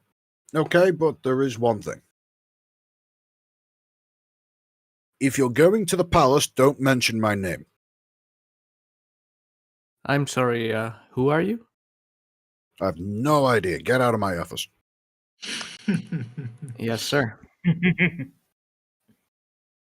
And he gets up and walks out of the office with you and cracks a few jokes here and there before he says to you, right, be back here in a few days. Let's see, it's Tuesday today, right? It's definitely Tuesday. You all know that it's definitely Tuesday. Okay. Checks phone. Yes, it's Tuesday. I believe you. It's Tuesday. He just simply says, be back here by Saturday. We're going to be leaving on the Sunday, and it'll have to be an early night. So, where did you say we would find a decent jobs board? Aye, sir. Right. He gestures off in a random direction. You presume that it's the direction that he means the gesture in. He says, towards the east, there is a guardhouse that deals with most of the troubles that happen around the outskirts of the city, things that are typically too far away for the city guard to actually go out and deal with. That all tends to be... Would I know where this is? Garrow probably would. It's not really something that Garrow likely would have had to have dealt with when he was at the city, as most of the gentleman training that you went through would have been more inner city stuff. If it's a more recognisable building, though, I could probably find a way to it, yeah? Probably. It's, okay, so if you imagine, you know you know how a walled city has a portcullis? Yeah. A gatehouse, you mean? Yeah. The gatehouse itself is no longer in use. Like, the outskirts of Meadowburn have long since sprawled outwards beyond the historical city walls. The gatehouse, though, is still in use as an official building. And that is basically where most third-party mercenary work gets dealt with. Okay. Garrow will happily lead anyone who's interested in bringing some people to justice to the gatehouse. I think the money could be good. I'm following you. Yep. Well, yeah. You're not resisting for once. Come, my friends, let us bring justice upon the villains who live in the underbelly of this fine city. Our vision shall shine like the sun in the darkness that is their criminality. Can we just do it for the money and be done with it? He especially makes an effort of jostling Grace, because he knows she'll be up for this. Grace, you there? Or are you muted? Kiki, you're muted. Yeah, I was muted. Poor Grace was muted. I know. Okay, so Grace, a couple of things before let us go for great justice. If you're going for justice, can I keep your share of the money? No, it's only just you get paid for things. I mean, I thought he was doing it purely for the justice part. So if that's the case, we can split his part of the money. yes, I like that. I'll tell you what. I will do things for great justice. In exchange, you can keep the money if I can use a great punch on you. You know, all things are great then. Great, fine and dandy. What say you, CD, my friend? Can I take the punch in animal form? I think I'm going to roll. Yeah. I am not capable of persuading you that this is a bad idea.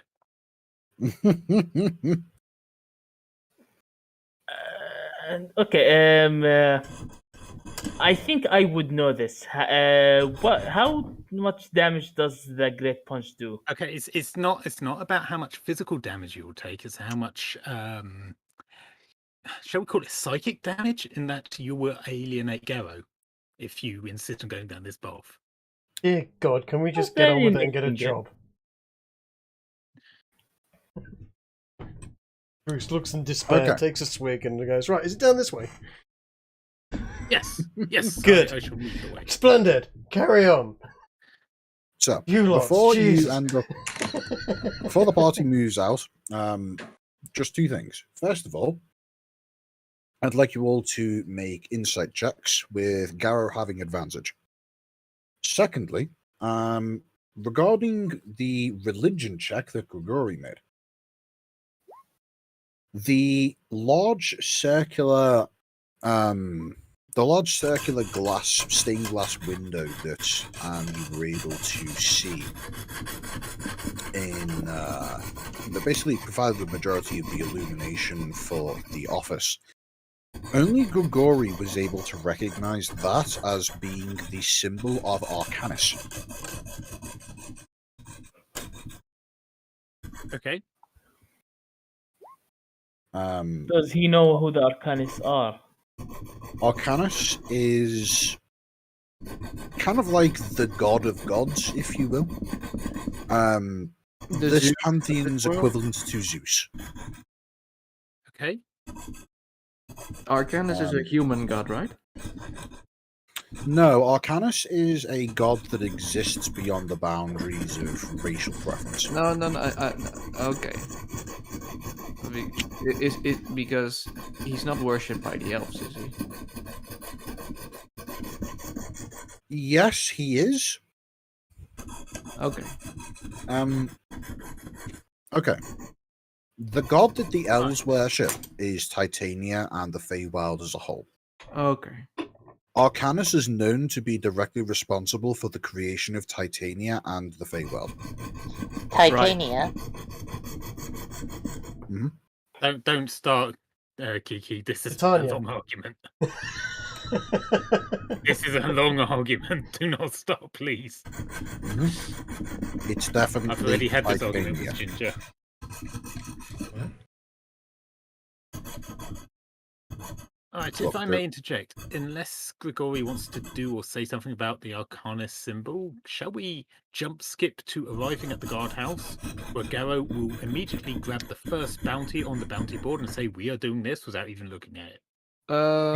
Yeah, I'm not Gruce gonna will look. think Gruce wants to that look much through them more into and see which one has the most bounty on it. Yeah, I'd like to look through them. That's and very look at- neat, now, but Garrow said Okay. something very important, mentioning my name. I did. I don't plan on doing anything further with the Arcana symbol. I'm just thinking, he might be a religious man in some way. So, Garrow, if we're time skipping to the bounty house, which I presume everybody's happy to do. Well, I would also like to go to that library and check on what I can find with the Elven Embassy, but maybe we can do that at a later time or somewhere tomorrow or something like that. Whatever. I assume you're not going to want the whole party to go with you to see the elves. That can be something that we can address on a one-to-one basis, Theo. Exactly. Elves, Mr. Frodo. Elves. Are we going to get to see the elves?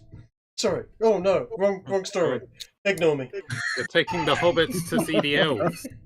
They're taking the hobbits to Isengard. Oh wait. I keep saying we're going to have to find some halflings in this story at one point.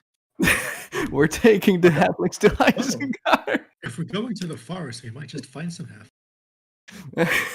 I already found a gnome, but I'm fairly sure he wouldn't like me dragging him to Isengard. Okay, so here's the thing. Yes, the thing. Wizards of the Coast recently introduced a new race, which is basically rabbit folk. I'm going to choose to believe that these rabbit folk exist within this setting, but exist almost exclusively as a homeless people, a kind of gypsy-style race, if you will. Just a quick question: Is it rabbit folk as in bunny girls, or is it rabbit folk as in literally just a larger version of the rabbit from Winnie the Pooh? Larger version of rabbit from Winnie the Pooh. Oh You no! ruined it. You ruined it. I was hoping for more wood shipped down the Colonel. That's what I was thinking of as well, actually. Because the Colonel is horrifying. Piglet, can you not? I cannot. Wait, so you can? Yes. No, I cannot. Can you not? Anyway, I cannot. Long story short, if you ever find one of these individuals who is without a home, congratulations, you will have found a hobo rabbit, otherwise known as a hobbit. That is someone remove DM inspiration from him now. And if you were to take one of these hobbits to Isengard, something special may happen. Trig, can you please put the thing that Garrow put on showed? Can you please put that on the screen? That's what's his face from Barnaby?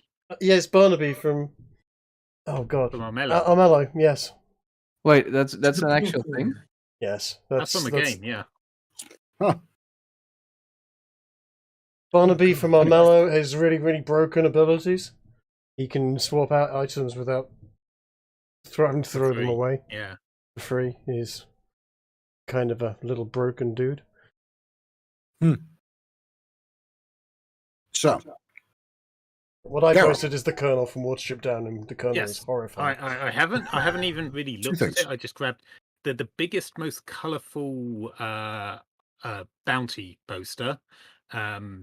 Preferably one from the higher half of the board. Okay. I would like you to roll me a D100. And whilst I decide what the effects of your results are, I'll tell you what the effects of the insight check that you rolled earlier was. Okay. We're gonna go after giant frogs, aren't we? The check that I asked you to roll earlier was specifically in reference to the mood of Isengard. Yes. The majority of you would be relatively new to the man, but you would have already picked up on the idea of him being relatively jovial 99% of the time, with most what would normally piss off most people just simply rolling off him like water off a duck's back. However, when he invited you all into his office and began explaining the situation to him, there was a significant change in his personality, one which only Garrow would have recognized. That being the transition from Isengard, the jovial retired admiral, to Isengard, it's time for a job. And this was in relation to striking deals with tieflings. This, you get the impression, is in relation to just the simple fact that he is now basically under request of one of his favorite proteges going to be going on an expedition into relatively unexplored wildlands in the wilderness. This is something that he is personally not familiar with, and he's taking it very seriously because he doesn't want it to go wrong. Okay, so he's planning it properly. All right, I am left with a feeling of confidence that he won't let us down. He always seems to do plans well, and I, in our walk down to the guardhouse, share this insight with the party. That we can trust him. He's gonna look out for us. But in regards to your D100, I have come up with an idea as to what precisely that means. And I would like to call a break whilst I prepare for it. Oh boy. Nice. We are fighting frogs, aren't we? Whatever we're fighting is going to get a meteor. If this turns out like one of our party members has a bounty on the head and we have to turn them in, then they're getting vaporized with the fireball. What if it's you, Trig? I'm fine. I will headbutt the damn thing, or I'll fight the lot of you, and it'll be a party wipe. Oh, you're very fucking confident. After the you should be. If you vaporize them with the fireball, If you vaporize them with a fireball, there's nothing for us to hand in to get our bounty. Okay, I will find some bit of skin or something. Yeah, I'm sure we can hand in a leg or something like that. Find an identified up here. I feel you're channeling another D&D character you've played, a certain ranger. Wasn't a ranger, he was a rogue assassin. Well, you know I'm gonna fix something to eat. Fix something to eat? What are you, Spanish? Eating at 2 in the evening? Or even worse, a Portugoose. How dare you? The Spanish eat like 2. Right now is Spanish time for dinner. Yes. Exactly. That's my point. Like, my time for dinner was literally 5 hours ago.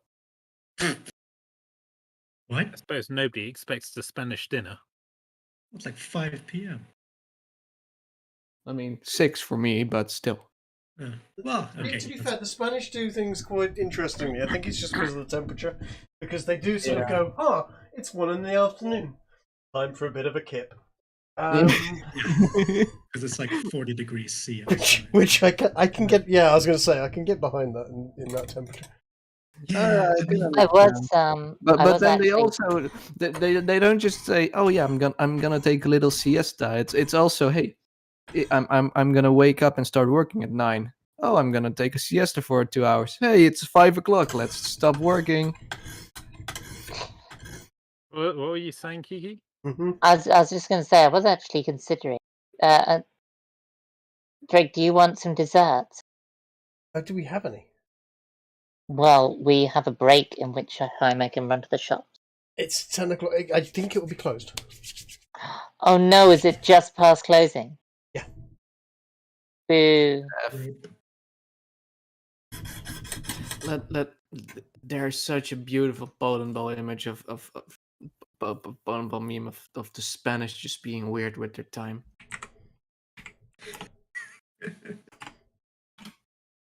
Well, hey, at least they have good food. Yeah, immediately found it.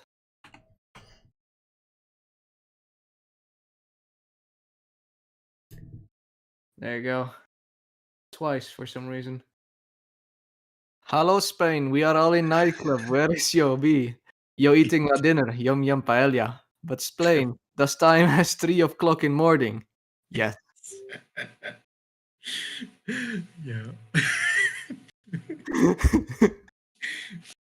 3 a.m. is Why? time for paella. That's Spain. Well, you see, Spain is hot as fuck, so they just avoid the daytime.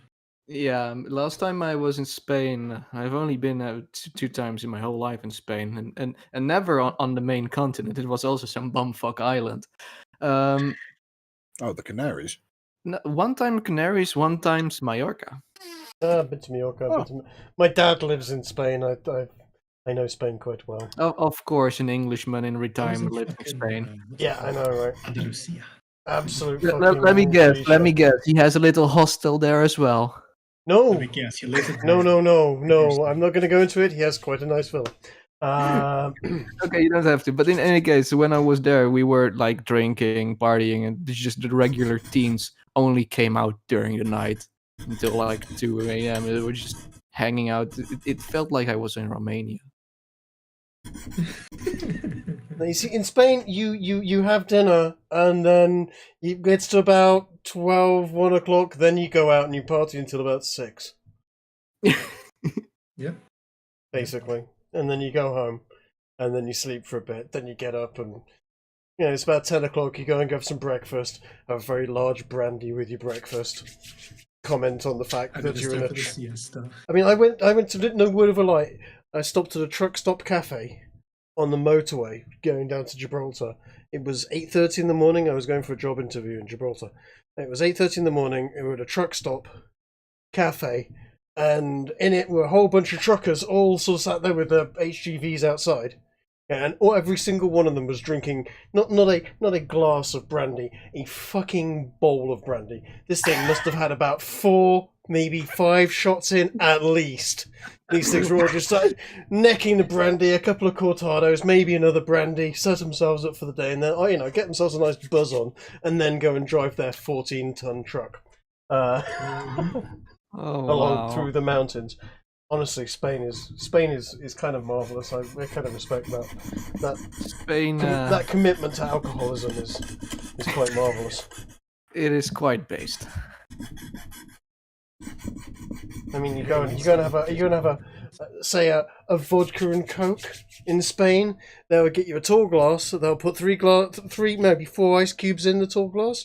Then they will make sure every single ice cube is covered with vodka. And if there's any room for it, they will put a little tiny squeeze of Coke in the top. Now that's how it's supposed to be. Whoa. Yeah, it is. I mean, it's not good quality vodka, but it's vodka. And that's okay. A couple of those, and you don't care what the quality's like. That's fine. You're just buying. You ask. That just sounds to me like you're asking for a vodka and Coke. And, well, clearly you're asking for the item to be made with the ingredients in priority order. So, First of all, the vodka.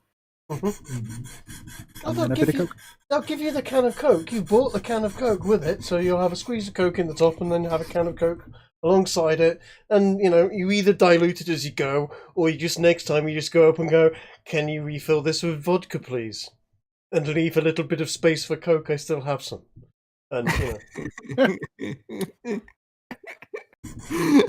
Spanish tourism business is kind of glorious.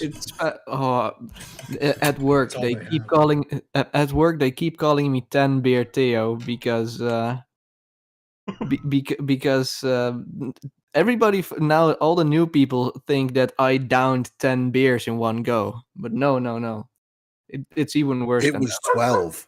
No, I didn't touch a single drop of that beer. Oh, it was like midday. Everybody was. We were at the hotel, and there was a pool, and there were about 10 guys at the pool. And I said, "Hey, you guys want a beer?"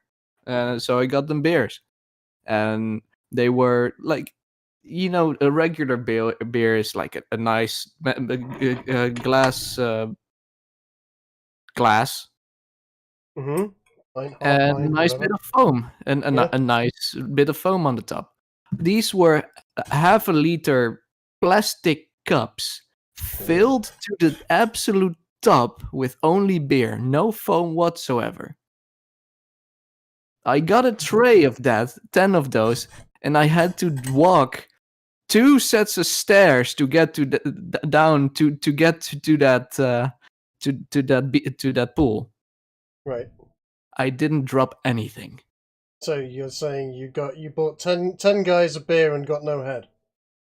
Yep. Sorry. It was during the day.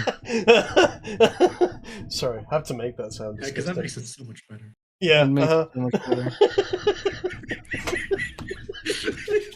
But for some reason, everybody who wasn't there keeps calling me 10 beer Theo because they think that I downed 10 beers. No, I just managed not to drop the beers while walking down the sets of stairs.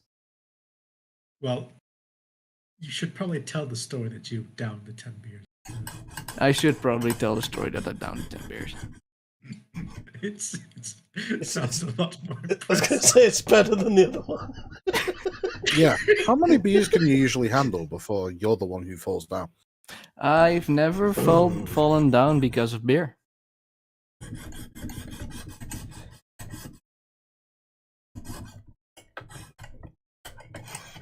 By the way, do you guys have like liter glass bottles of beer? Yes. Yeah. Well, not in the restaurants, but like a stein. Like I mean,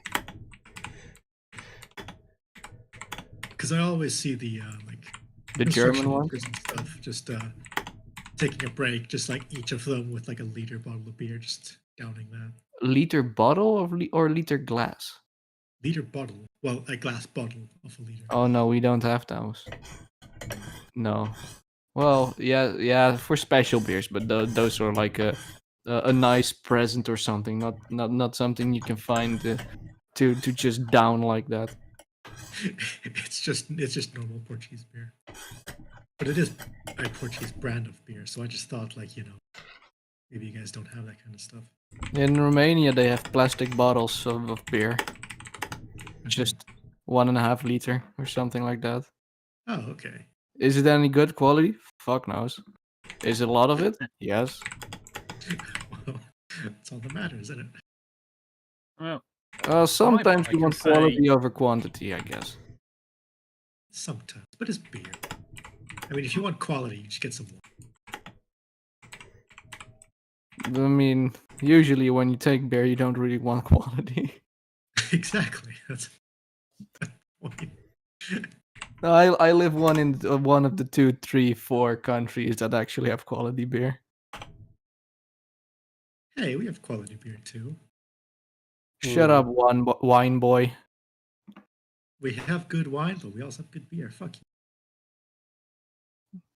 England has You good say beer, that, but South Africa probably has better wine than you have. Hey, has anyone here ever drunk the drink called Zot? I think it's from Belgium. Yes. Where's the Chad beer from? That is hold on, I think it's... You mean Bruce Zot, right? That's me. This one. Yeah, that's all. Yeah, it's not bad. What about Quack? You had that one? How do you write that? KWOK, I think, or AK.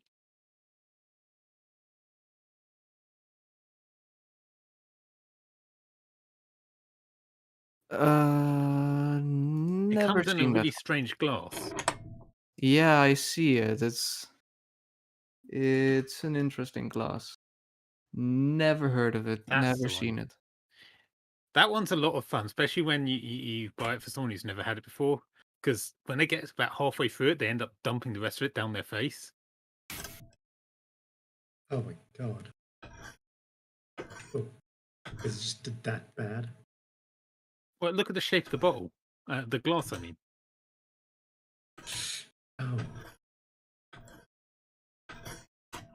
Let's see. When I was in Czechia, there was a beer with a goat on it. Chase, you'd love it. But there's a reason why I say that. The beer, the goat is spotted. It's black or brown and white. And so does the beer come in multiple flavors, and they give it to you mixed. So you got what is it? White blonde beer mixed with a browner beer. So you got a nice brown layer at the top and a goldish layer at the bottom. And if you drink it, you get both at the same time.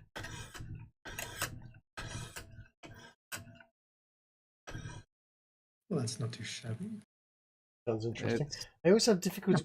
I can't drink Weiss beers, as it does not agree with me too well. The German ones.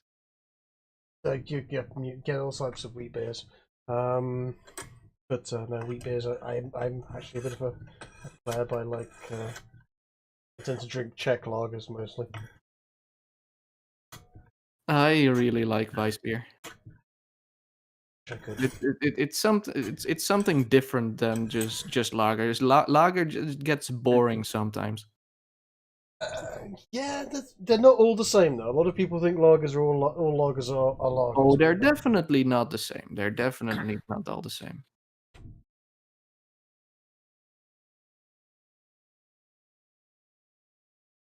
Oh, wait, is lager Pilsner? No, lager is lager. Pilsner is Pilsner. Yeah, exactly. I always get confused with the terms in English. They are all different types of brewing process, basically. Yeah. I mean, a good one of my favorites is either your classic Budvar, which is the. Oh yeah, Budvar. Oh, No, that's a good one. That's what we would call Pilsner. No, that is a lager. Isn't that a brand? Budweiser is a brand, yes. Yeah. Budvar is what is it? Yeah, that's the Czech original Budweiser. That's right. Yes. So And Tissy is that- a good one as well. That is the only Budweiser that I accept as tasting good. The American variant tastes like piss. Yes, it does. It's fucking awful. So is Even Heineken. Even Heineken tastes better than American Budweiser. Look, it's simple. All American beers taste like piss. Their IPAs taste like fucking soap. No, not everyone. There's No? one specifically that I can attest is Mhm. actually nice, and that's called Tank 7, but that's like a craft beer thing. Okay. I was gonna say, if you say cause, I'm just gonna end the stream right now. I've never heard of what you just said. What cause? Cause is even more piss water than Budweiser. No, it's the one I posted in the chat as well. It's called Tank 7. It's 8.5 percent alcohol percent. Okay. I've got an idea as to what we can do for the for this little bounty of yours. But we're not going to be having the combat part of it today. That's fine. That'll be a next session kind of scenario. Okay. So, with all that said, would you rather we end the stream here now and do this whole mini story in one big go, or should we continue on through what we're doing right now, potentially get up to the combat session, and then do that next session? I vote for the latter if everyone else has got the time Sure, for I mean, it. we're here, we're doing it, why not? Yeah. Ladder is fine for me. It's only 10:30. All right. We shall continue through that. So,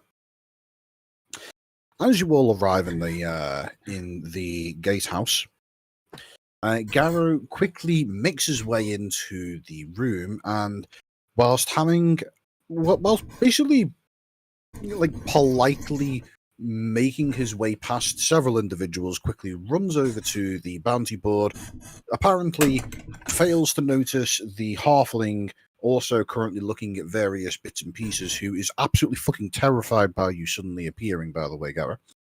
And then I shall take him to Isengard later. You immediately grab as you said, the biggest of all of the pieces of paper off said bounty board, and then make your way back over to the party, who at this point would probably be somewhere in the middle of filing their way into the building proper, instead of just simply having barged in. Right, I found the biggest and bestest bounty on the board. What do you guys think? And I hand it over to whoever's closest. Who's closest? I can't read. I can read I was some. gonna say, Yoink. dear I'm God, let me be yoinking. someone that can read it. Yes, I good. am the I'll get it yoinker. to Grace. Good. I'll get it to Grace. Three. And All right. you just Great, mute mute yourself. yourself. Yeah, I thought I was amusing myself. What does it say, Ginge? So, it takes you a little while to read through it, because apparently there's some there's a bit of bloviating and extended dialogue, and basically whoever wrote this clearly is paid to write long letters. And when you eventually get through all of the useless information, it turns out that it seems to be somewhat of a murder mystery that is basically being asked to be investigated, as opposed to being a bounty for an outright there is a monster here, go and kill it, bring back proof. This is there is a monster somewhere, I will pay you to track it down, deal with it, and come back. Oh, yes. I don't know about this one, Gary. I reckon we should go for something where it's just straight up turn up and kill something. What's the number say at the bottom? Which has the biggest number at the bottom in terms of gold? Yeah, what's the reward on this? The reward on this is currently set to 3,500 gold. Do it. So, could you repeat exactly again what it was? Can I take? I couldn't really understand what Grace said. Could I? Can you show me that one? I want to read it as well. Sure. It sounds to me like it's an Among Us. What could you repeat again, Ginger? What exactly was the task? For all intents and purposes, it is tracking down a monster. Well, what is presumed to be a monster, and slaying it. Whereas most bounties consist of, we know where it is, we know what it is, your job is to apply the force. This job is, we don't know where it is. We know where it vaguely is, we don't know what it is. Your job is to kill it by any means necessary. And the overall problem that it is causing is that there has been a spate of murders within one of the regions of the city, specifically in the northern district nearby the river. These murders appear to be occurring on a somewhat once every few weeks basis, and there is relatively little consistency around them, apart from the fact that they seem to consistently turn up heavily mutilated dead bodies within the vicinity of the river, but not close enough to be an obviously river-based creature. It's presumed that there's some kind of aquatic-based creature that's doing this. Further details will be given upon the party tracking down the person who has issued the bounty and discussing the details with them. Does it say any name or anything about that? Yes. The person who has issued the bounty is... Is he known to the guards? Then we can probably just ask them and they can say so yeah, that should be okay. Hang on. I actually need to come up with the name. Give me just a moment. I gave you a way out of that. You put it upon yourself now. He's gonna be called Zig. His name is Trevor. Stephen of the Beasts. It is an individual known simply as Shafra, which I shall copy and paste into the chat now. Saffron. Okay. Not Gefrar. Stefan. Oh. No, Shafra. Shafra. Shafra. That's an Arabic name. They're never called Bob, are they? They're never It's No. No. Well, we have met a Bob. He had a flower shop. Those of you who are somewhat familiar with tieflings get the impression that this is probably a tiefling name, or at the very least a tiefling-derived name. Would it be fair to assume this guy might be a scribe of some sort, given how wordly his bounty was? Potentially. Right. Well, we've got a name, we've got an address. Let's go find this guy. What do you guys say? Let's go. Well, let's check the other one first as well. We don't have to meet. I like this one. Let's check we got options. There's also another one. What's the other one? Ginger, what's the other one? There is another option, which is a bounty for hunting down a relatively rare but highly dangerous creature that exists some distance away from the city towards the east. It is simply known as the Rhododendron Queen, and no other information is provided about it, apart from that the reward for killing, harvesting, and bringing back the necessary parts for this would net you somewhere in the realm of 3,000 to 7,000 gold, depending on how successful you are with the gathering of necessary parts. Oh, I like this. We literally have a druid. Let's go. This particular quest is aimed at basically supplying one of the more high-end local alchemy businesses within Metalburn. Wait, so you're telling me not only do we get the money from this thing, we also get the contacts within an alchemy shop? Yes. Or the supplier. I like the sounds of the second one, to be honest. Oh no! Let's go with the first one. No, let's not check the second one. No, let's go. I have been silently sharpening my knives here quietly up until now. You're not a rogue, for fuck's sake. There is one other. No, I mean I'm actually sharpening my knives. I'm not okay, fucking head. Okay. There is one other noteworthy thing about this second bounty. That's just the simple fact that this one is old. You can tell it's been looked at many times and been put back many times. The paper has aged. Oh. Is there a third one that's paced by the same range? There's a whole series of other bounties, but most of them are within the sub 1,000 reward range. Most of these bounties are also relatively new, apart from the particularly low-paying ones where you can see, again, it looks like it's been picked up and put back several times. The only other noteworthily large currency one is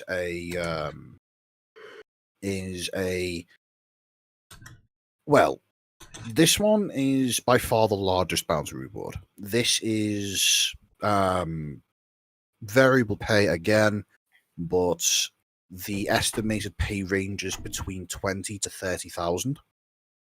And this is effectively calling for a team to basically play bodyguards to an expedition over to Draconia.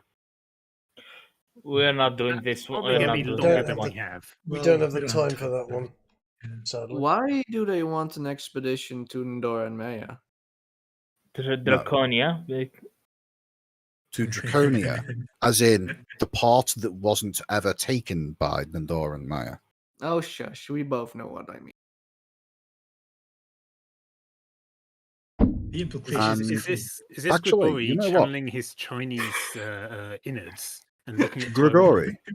I would be able to confirm for you, as an elf that is proficient in history, you know that the part that Ndor and Maya did not annex during that war, the reason why that wasn't done was because the terrain itself was simply too treacherous. That area of the world is the only reason it's not considered an extension of the wilderness is because technically it is a sovereign nation under the old governments of Draconia. Right. So well, we I'll take back two my realistic my options, previous guys. snarky remark then. One at a time, people. I'll take back my previous snarky remark. And what were you saying, guys? I was saying, right, we've got two potentials. Look, we can either role play it or vote on it. I as a player don't mind which one we take. Garrett obviously is going to back the one that he found. Basically a hunting trip. A fetch quest. Yes, yeah. But if it's old, sounds like there is a potential, if it's old and it's not been completed yet, that there might be, shall we say, bodies of other expeditions that have gone out there and not done so well. So you mean extra loot for us? Not only that, there's a potential of quite the scarcity since nobody can figure out how to get that thing. Meaning we can probably may no longer be there. The price up. However, the murder mystery also sounds interesting. Shall we just do a vote or something? Yeah. I vote for the second one. Are they both the same? They're both the same amount, aren't they, in terms of bounty? The second one's potentially double. Yeah, the first one is priced at $3,500. Okay. The second one prices between 3,000 and 7,000, depending on how well you do. Okay, I'm putting a message in the chat, and everybody put emojis 1 or 2. And if you like both, just put both. We'll see which one has in the end the most.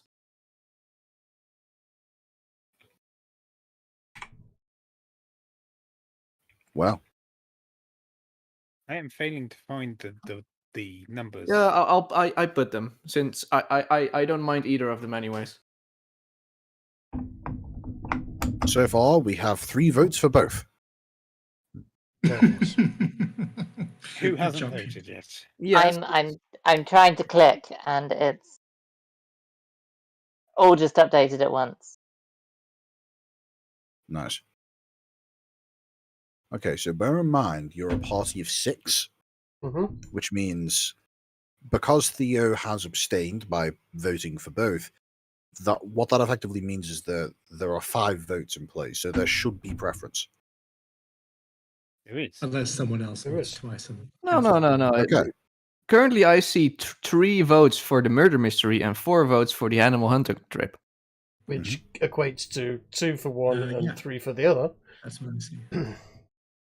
It still equates to the hunting trip currently winning. It does, and also All with right. there being multiple on both now, you can actually remove your abstention and just vote for one by unclicking. No, I'm fine with either of them. So the Okay. one that has Alright. the most votes is good for me. All It right. seems as though the party has discussed and decided that they're going on the hunting trip. Yeah.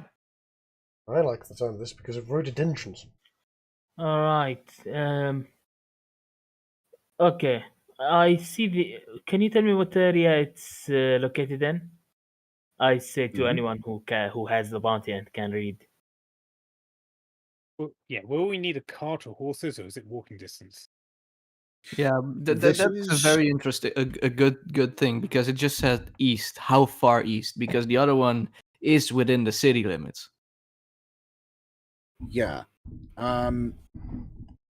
It looks as though that if you want to get extra details, you'd have to go and find the person who posted the bounty. Which, Okay. let me just get a name up here. I'm really good at coming up with NPCs. Terrible at coming up with names for NPCs. Trevor. Stephen. Bob. The Okay. name is the name listed here is Hugo. Hugo. Okay. Specifically, Human. Hugo Haddock. Hugo Boss. Is he related to someone called Hiccup? Hugo Hiccup. What? What? Haddock. Come on, How to Train Your Dragon? The family name was Haddock. Stop being gay. I was going to say, I'm sorry, I don't watch children's. Is this guy I saw Hugo? that Is one he over. is he in the city, or is he at the near where this stuff's happening? Hugo Haddock is well, basically it says if you want additional information, you have to go find Hugo Haddock, and there is an address listed underneath, which you would presume is probably where you would be delivering the goods. All right. Is that address in the city? Absolutely. Okay. Let's go. Gara, you would be able to quite easily recognize that this is towards the center of the city. It's in more of the upscale section. And Let's go to the center of the city, the upscale section. Is it just... Um. Yep, sounds like a plan. So, long story short, you're able to navigate your way there with relative ease, and you end up finding that the address, after double checking and triple checking, is in fact just a relatively nondescript, albeit somewhat nice looking house. You get you can see that it's definitely 3 stories tall. It's 3 stories tall, relatively nice. And as you knock, there is a short ways before a relatively well-dressed looking human man, short brown curly hair with a very interesting handlebar moustache, opens the door and is immediately taken aback at the sheer size of Yugaro before looking at the rest of the party from behind and with a raised eyebrow asking, "Is this for the bounty?" Yes. Yes. Good afternoon, good sir. I'm to say, what a fabulous gentlemanly moustache you have there. I hold out my hand for him to shake and continue on without stopping. We came across this bounty of a ghastly devilish beast that needs to be brought to justice by us warriors of the light. Where do we need to go, and how do we bring it in? Let me just correct you there. It's not ghastly or anything of those nature. It's rare and it's highly dangerous. He puts up a finger and asks you to wait there for a moment before he makes his way off to picks up a book off of a shelf. When he brings it back, you see he flips through various pages before stopping and pointing at a particular entry in which you see a large you see the visage of what appears to be a kind of large flowering tree of sorts. And he just simply points at it and says, "This is the Rhododendron Queen. It contains a large amount of various psychoactive chemicals which can be used in the production of a whole range of different potions. Very, very valuable and very, very versatile and very, very out of stock. The more of it you bring, the more I'll be able to make use of, and the more you'll get paid. There's also some somewhat difficult to acquire bits and pieces that would require preservation during transportation. If you're willing to give me 1,000 gold, I can give you a modified bag of holding that you'll be able to use to transport these items back to me for. That is where the upper limit of the bounty's value lies. Otherwise, once you do we get to keep this bag of holding afterwards, or at least get the money back when we return it to you? You'll get the money back. It's a down payment of sorts. At hearing this, would Gruce be able to raise an eyebrow and start rummaging in his backpack for a certain pot of honey he has? All right. Yes, I was also wondering if this guy might be related to a certain bard guild leader. And I would like to just sort of break out said pot of honey. Would this be the sort of product that this Rhododendron Queen might create? Take the top off and waft it under his nose. As you go to waft it under his nose, he quickly intercepts the jar and takes a very careful sniff of it before looking in, checking the consistency of the fluid, and taking the jar, resealing it, and handing it back to you before saying, "Yes, except this is much more refined than what I would usually work with, via means that I'm not familiar with. This is an interesting product. Personally, I'm not interested. I just want what I want." Don't worry, I'm not selling it, but I'm interested in getting more of it. Would you perhaps be interested in us telling you how we acquired it for, of course, a fee? I would be interested in learning how you acquired it, and I would say that information would be worth around 15 gold pieces to me. I will present. Who would be the best person of our party to explain this? Definitely CD. Yeah, CD was the one who actually got the bribes. So, CD, this is your show. Should somebody help him with the big words? One second. I'm sure Someone just came into my room and I had to argue with them. I haven't heard the last minute. We have struck a deal with this guy that if one of us can explain where we got the special honey from Lavendale from and how it is made, he will pay us 15 gold pieces. It wasn't from Lavendale. It was from the cook. From the kobolds. From the kobolds. Yeah. Oh yes. Yeah, sorry, they basically gave us. Honey. Yes, they basically gave us honey. They gave us the honey. Okay. Good God, that was almost worse than Ginger's. Yeah. Sorry, that was a bit too orcish. Yeah, I was going to say. Yeah, basically, okay, Jesus. I gave us the honey. There you go. This honey is basically made out of rhododendron flower. Here's what it's made out of. He's asking us to go and get rhododendron parts. Wants to know where we got it from. Where we got the honey? Yeah. Yeah. I'm basically we. How should we got it from a group of interesting kobolds who have gotten it from goblin shaman. No, they got it from adventurers. At this point, you see the man's eyebrows raise, and you get the impression that he is maybe not believing. Roll me a persuasion check. It's the truth, believe me. No one lying has ever said that before. Okay. If he doesn't believe, I'm going to use a performance to say, look, my friend, this man here standing next to me, he is a druid.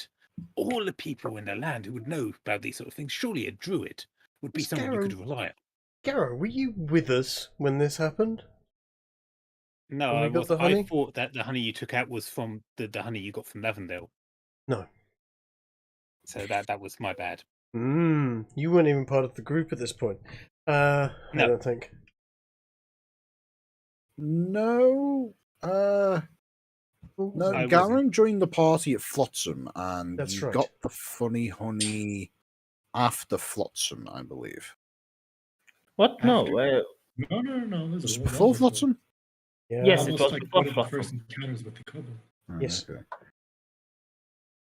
Well, in either case, Garrow, any attempts that you make to attempt to explain this on behalf of CD, since you weren't there, you'd be operating at disadvantage. I'm not trying to explain it. I'm trying to say, look, you have to trust this guy. He's a druid.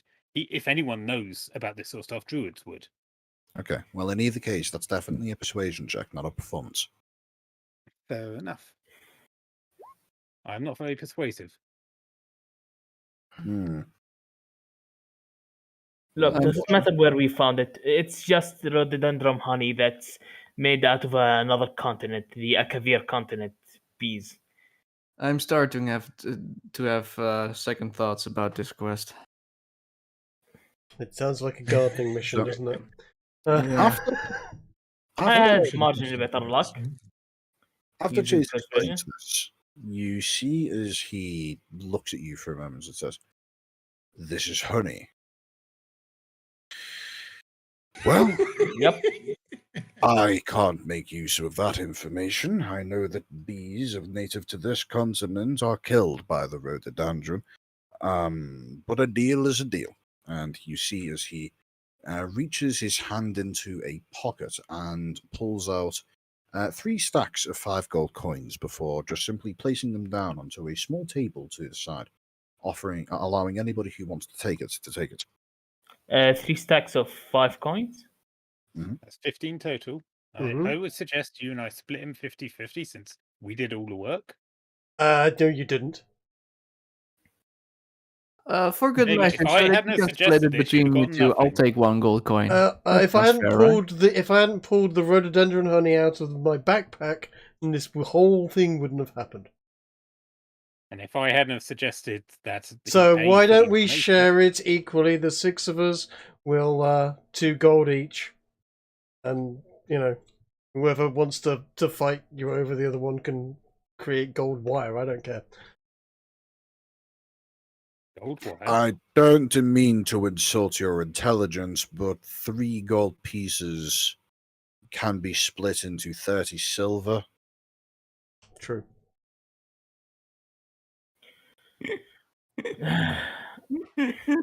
Could you tell us exactly where the Rhododendron Queen exists? Certainly. But before I do that, I need your assurance that you will actually go and fight this thing once I tell you. Do I have your word?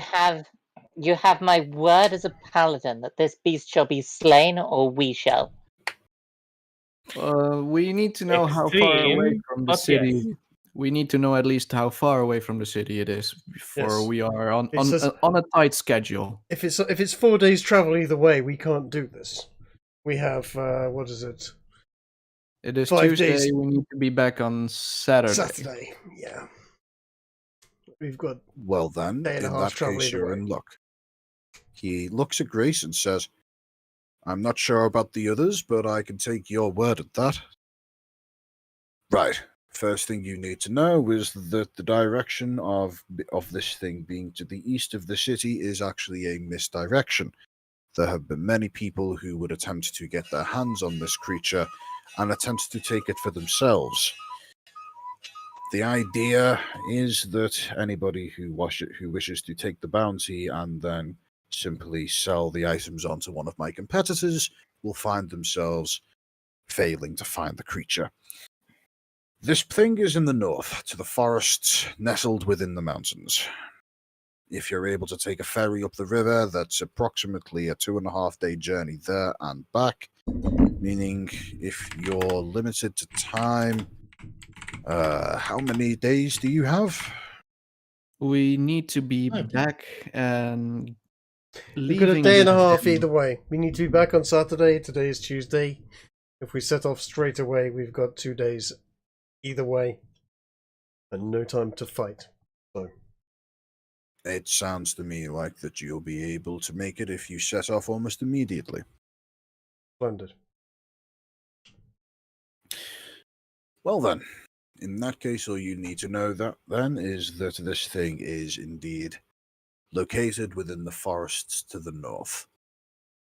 There's a contact that I have over in the northern region. He takes a ferry up to the forests there on a regular basis to help with those who attempt to trade in hunting goods from there, furs and the like. Look for Arthur the ferryman.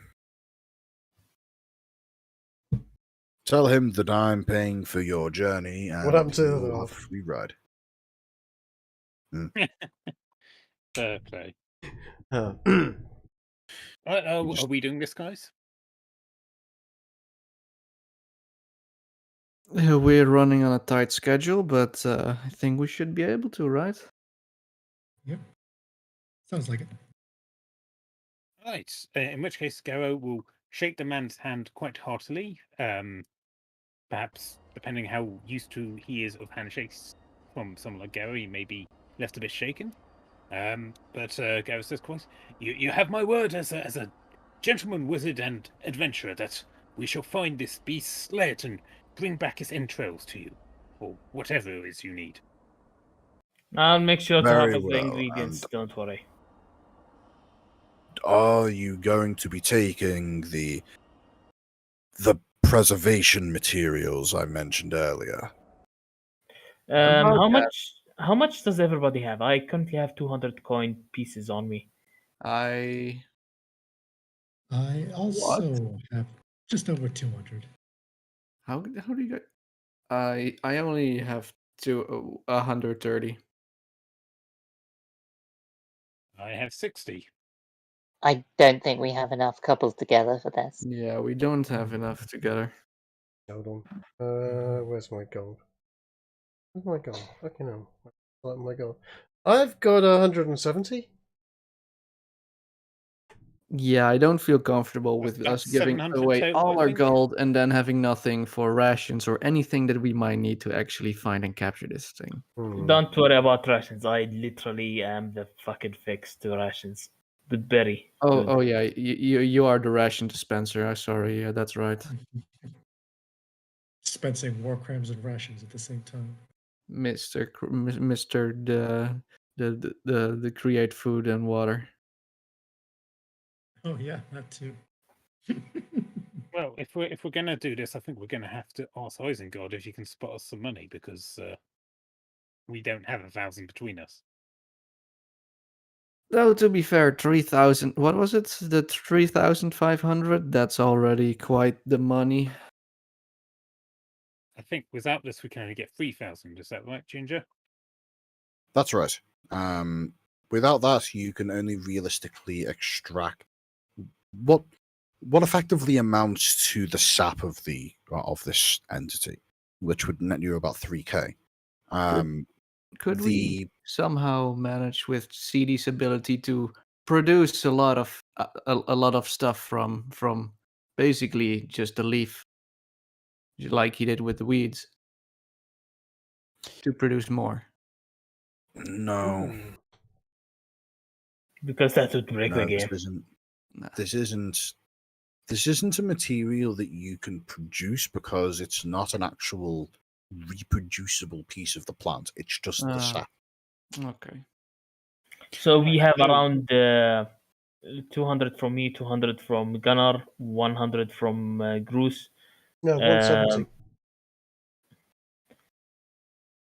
130 from me. I've only got about 150. It doesn't add up to the 1,000. No. Ginger, what would I roll to see if I believe this guy isn't trying to scam us? Insight? Well, yeah, that'll be insight. Once we're back. So 1,000 gold's a lot of money. It is. You can tell just from the this is a man who you can tell is so boring that the only way he's able to make this amount of money is by being honest. So we have 600 gold pieces, around 600 gold pieces to give him.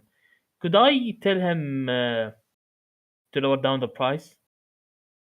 Can we attempt if look, we do not have the money, but both of us will get more out of this if you trust us with that modified bag of holding. We're going to pay 600 gold pieces. Yeah, and the paladin's word. He thinks for a moment and says, I'm sorry, but this thing is already worth far more than the 1,000 I'm asking you for. If this was to go missing, if you were to run off with it, it would put me out of pocket to replace it, and as a result, that's why I have this insurance money put in place. I would like to cast a Zone of Truth. Oh, for fuck's sake. As soon as I hear her using the vocational parts of it, I just say, oh, for fuck's sake. And slap my face. No. Hold on a second. No, well, at least we know that was a truthful statement. As you, so you go ahead and cast Zone of Truth, do you? Indeed. I am so sorry for her behavior. As you go through the incantation, a lot of you were able to initially spot that he is looking a little freaked out for a moment, and then you see a look of realization appear on his face as he apparently recognizes the casting of Zone of Truth. And Grace, you would know that he doesn't attempt to resist. Sir, this plant, of course, means a great deal to you and has good value to you. We can all here in this Zone of Truth, without the ability to pass a falsehood, make the statement that we shall not steal this bag from you, and we shall do our utmost to do this and return to you with as much as we can. And we're willing to there put shall be down no the loss. There shall be no deception, and you shall have your bag back at the end. If you would trust us with this, as the gods trust us here with our word. And we're willing to put down 600 gold pieces if you're still not trusting us. You are quite a talkative man, CD. Mm-hmm. The man looks at you square in the eyes, Grace, and says, I can trust you at your word, but I cannot trust you to survive.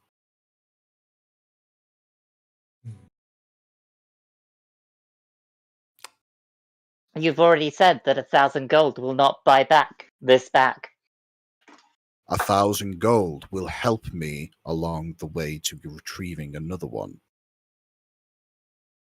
But you do not trust us to take on this task for you? If so, why send us? Because you have picked up the bounty.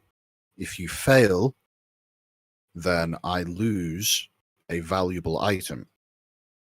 If you do not fail, I gain a great amount. This is a gamble that I'm willing to take.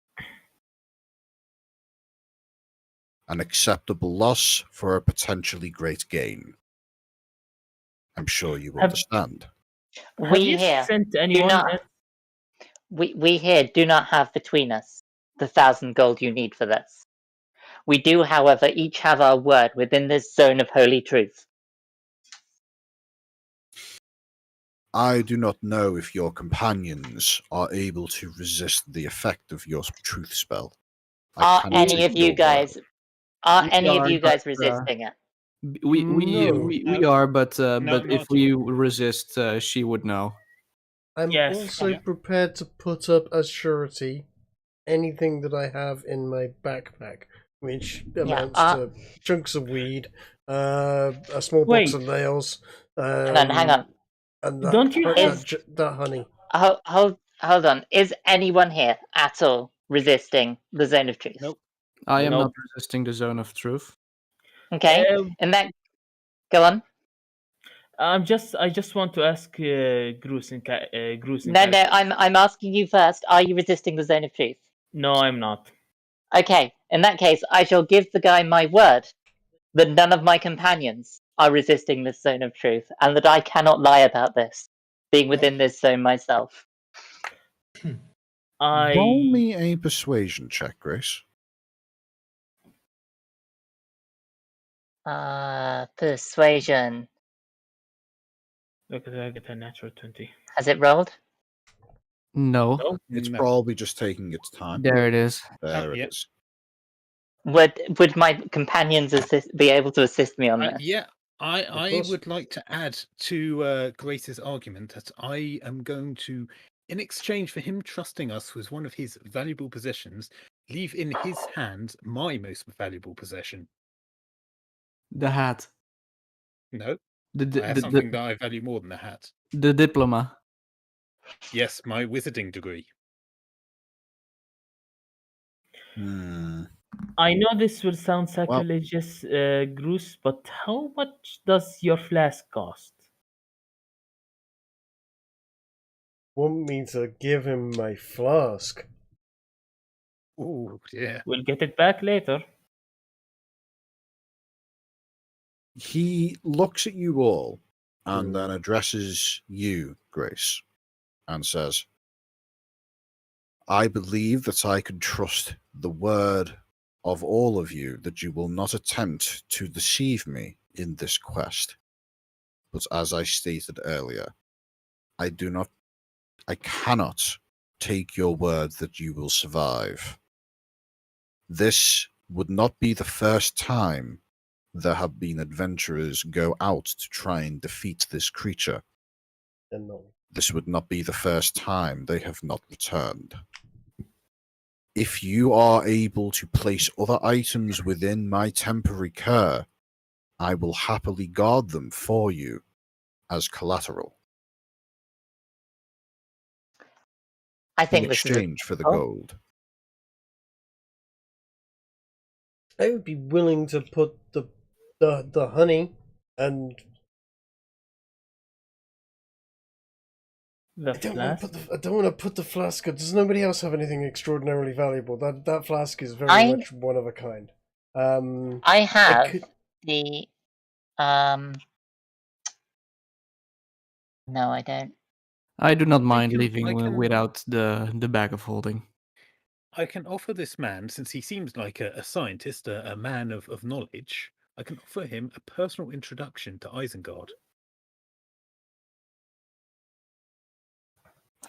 Do you say that to him? Yes.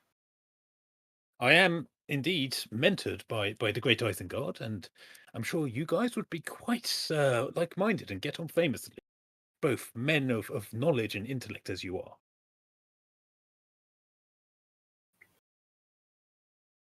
He looks like he considers that for a moment and then says, "That is an excellent opportunity for a business deal. However, it currently holds no value to me.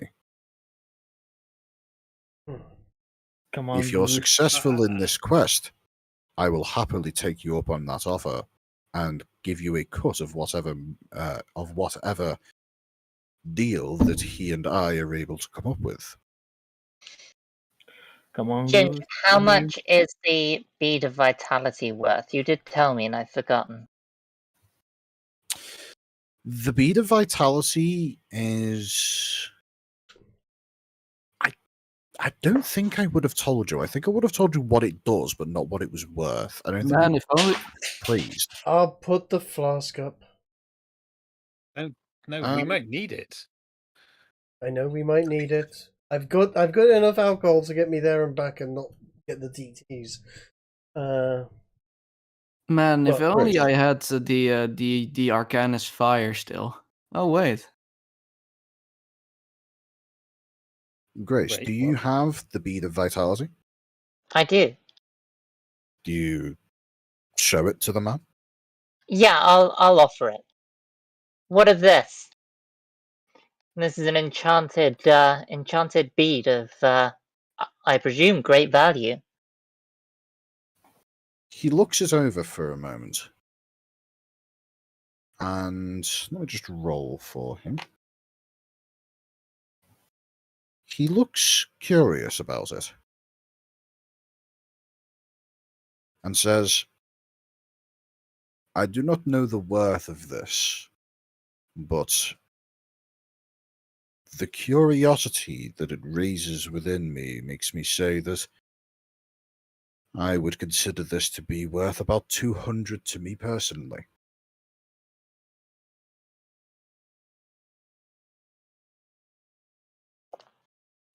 Can I take everyone from the party to one side and just excuse yourself a moment so we can just talk about this without him hearing?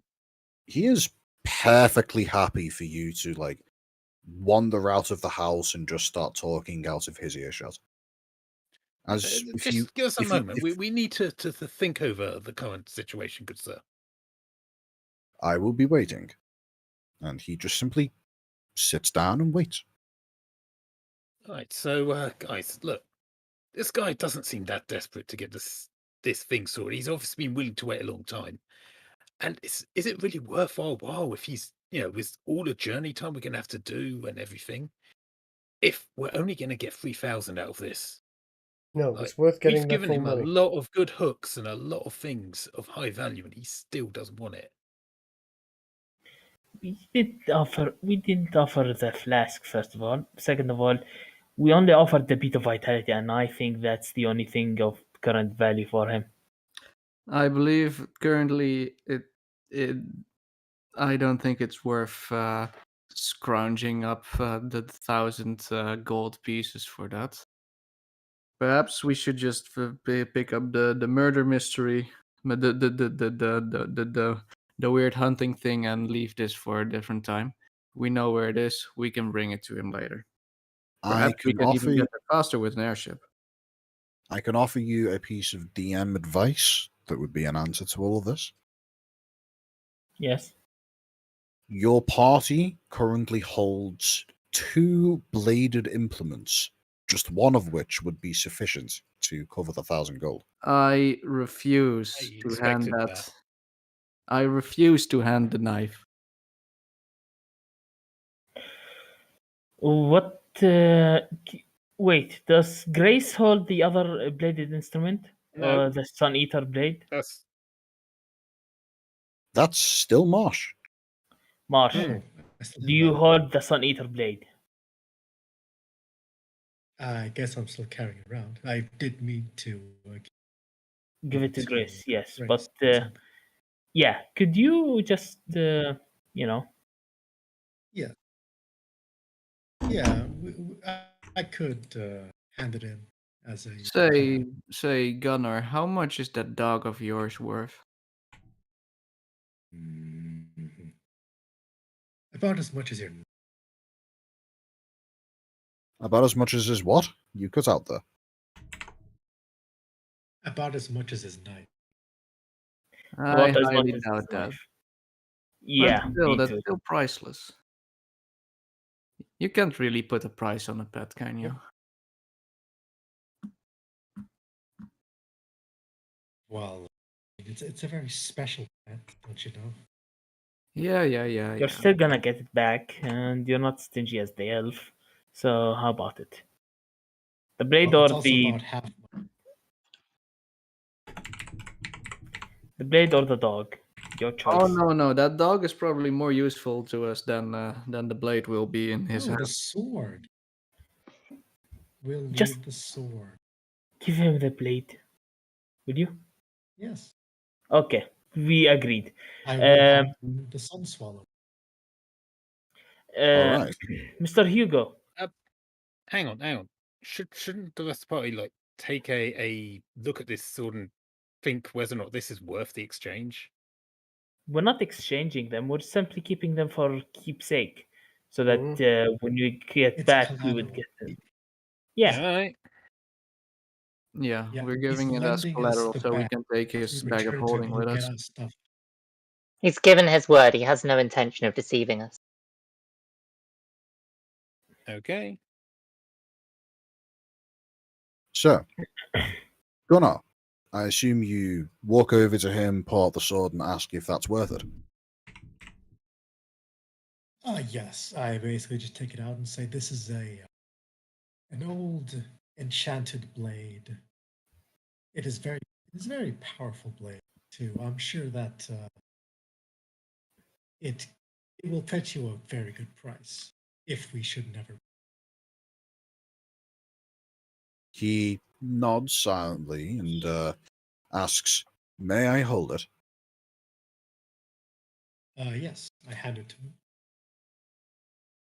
He takes the blades in his. He takes the blade in his hand and sees he runs his thumb across its cutting edge, and you see as he nicks a bit of blood off of his thumb, and he remarks under his breath, "Sharp." Before you see, he stops for a moment and closes his eyes.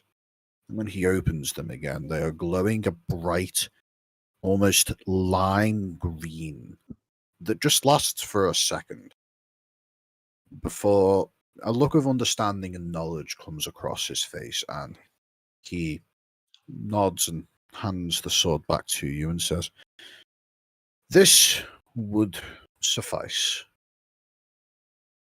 This would more than suffice. But a deal is a deal, and you will receive this blade once you return the bag." Excellent. What is the significance of his eyes glowing? Is that something that happens when people use magic weapons in your world? I'd say that you've seen Gunnar do this enough times to recognize the usage of a spell slot casted identify. I was about to say. All right, fair enough. As a wizard, you should know.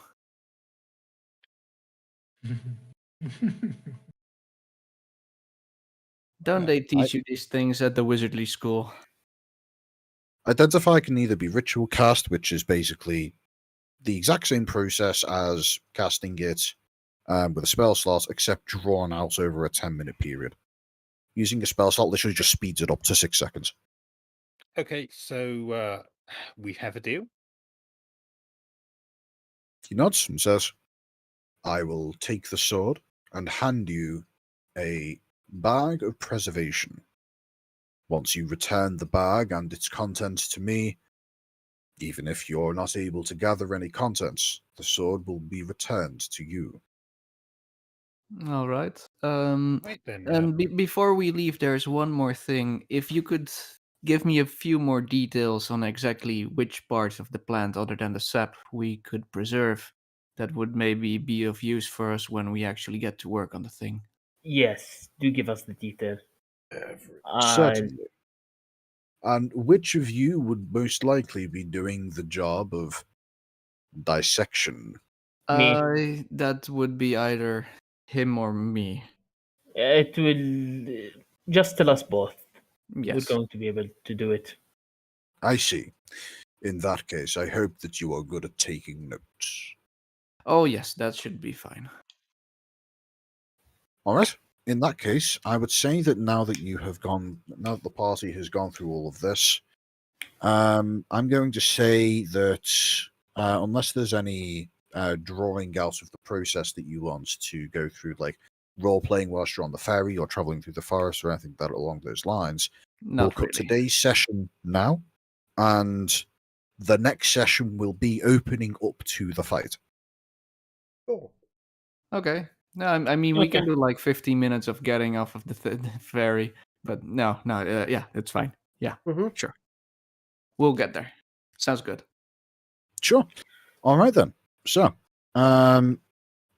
I'll send both yourself and Chase some details regarding the whole situation of like how to deal with the creature upon its demise and how to properly make use of the item, the bag of preservation. Speaking of, who's taking the bag of preservation? I shall. Yeah. Okay. That's fine. That's fine. In that case, you should know that the bag of preservation is, for all intents and purposes, identical to a bag of holding, except it has had its total carrying capacity cut in half, but the pocket dimension that it leads to is it has special magics applied to it to make it chronologically locked. Things contained within the bag do not age.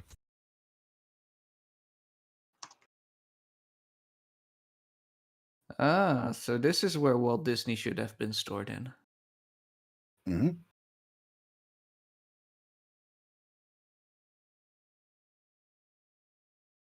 So, go ahead and add the bag of preservation to your inventory, Grace.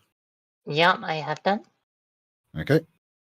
And as I say, I'll get some details typed up regarding the whole dissection process. Yeah, don't worry. From there, is there anything else anybody would like to add?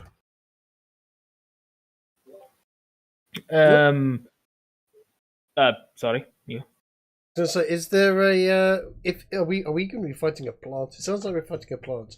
And is there anything our druidic friend might know about fighting plants? Oh, if we're fighting a plant, I have the perfect fucking spell for it. Excellent, like weed killers. Yeah, just make sure that we are able to, get the sap out and everything. Don't just start burning it. Don't poison it or burn it. Yeah. Okay, I don't have the perfect spell for it then. Right.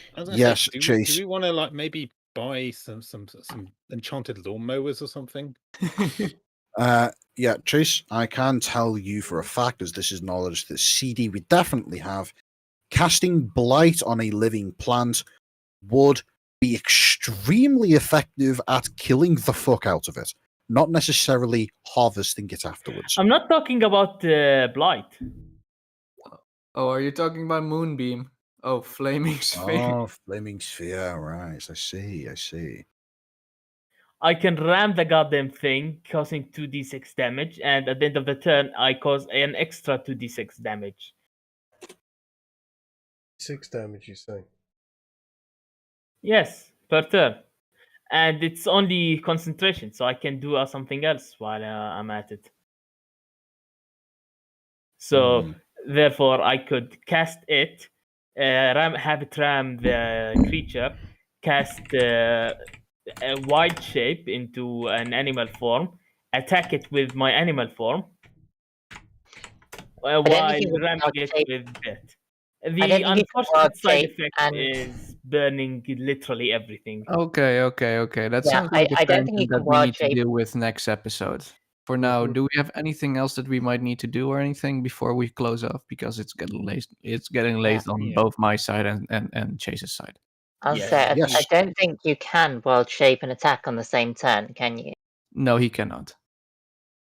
No, I can't. But One, he But cannot yes. do that, and the moment he is hit, he needs to do a concentration thing, Mhm. and if he fails, That's the true. spell goes away. But yes, before we bring an end to the stream, is there anything else? Any last questions? No. No. I have. Alright then. At the next session, everything I have. Right then. Trig. All right. I think it's about time we brought an end to the session. Wait! Before you before you push the button of closing the stream, Okay. everybody that wants to join the Cabal Discord server, please go to cock.shortfatotaku.com. Okay, yeah, I'd say that's worth it. Fair enough. Okay. All right. I need to go now. I need to go to sleep. Goodbye. Good Have a night, nice everyone. Jason. Good night. And good night to everybody else who may be listening.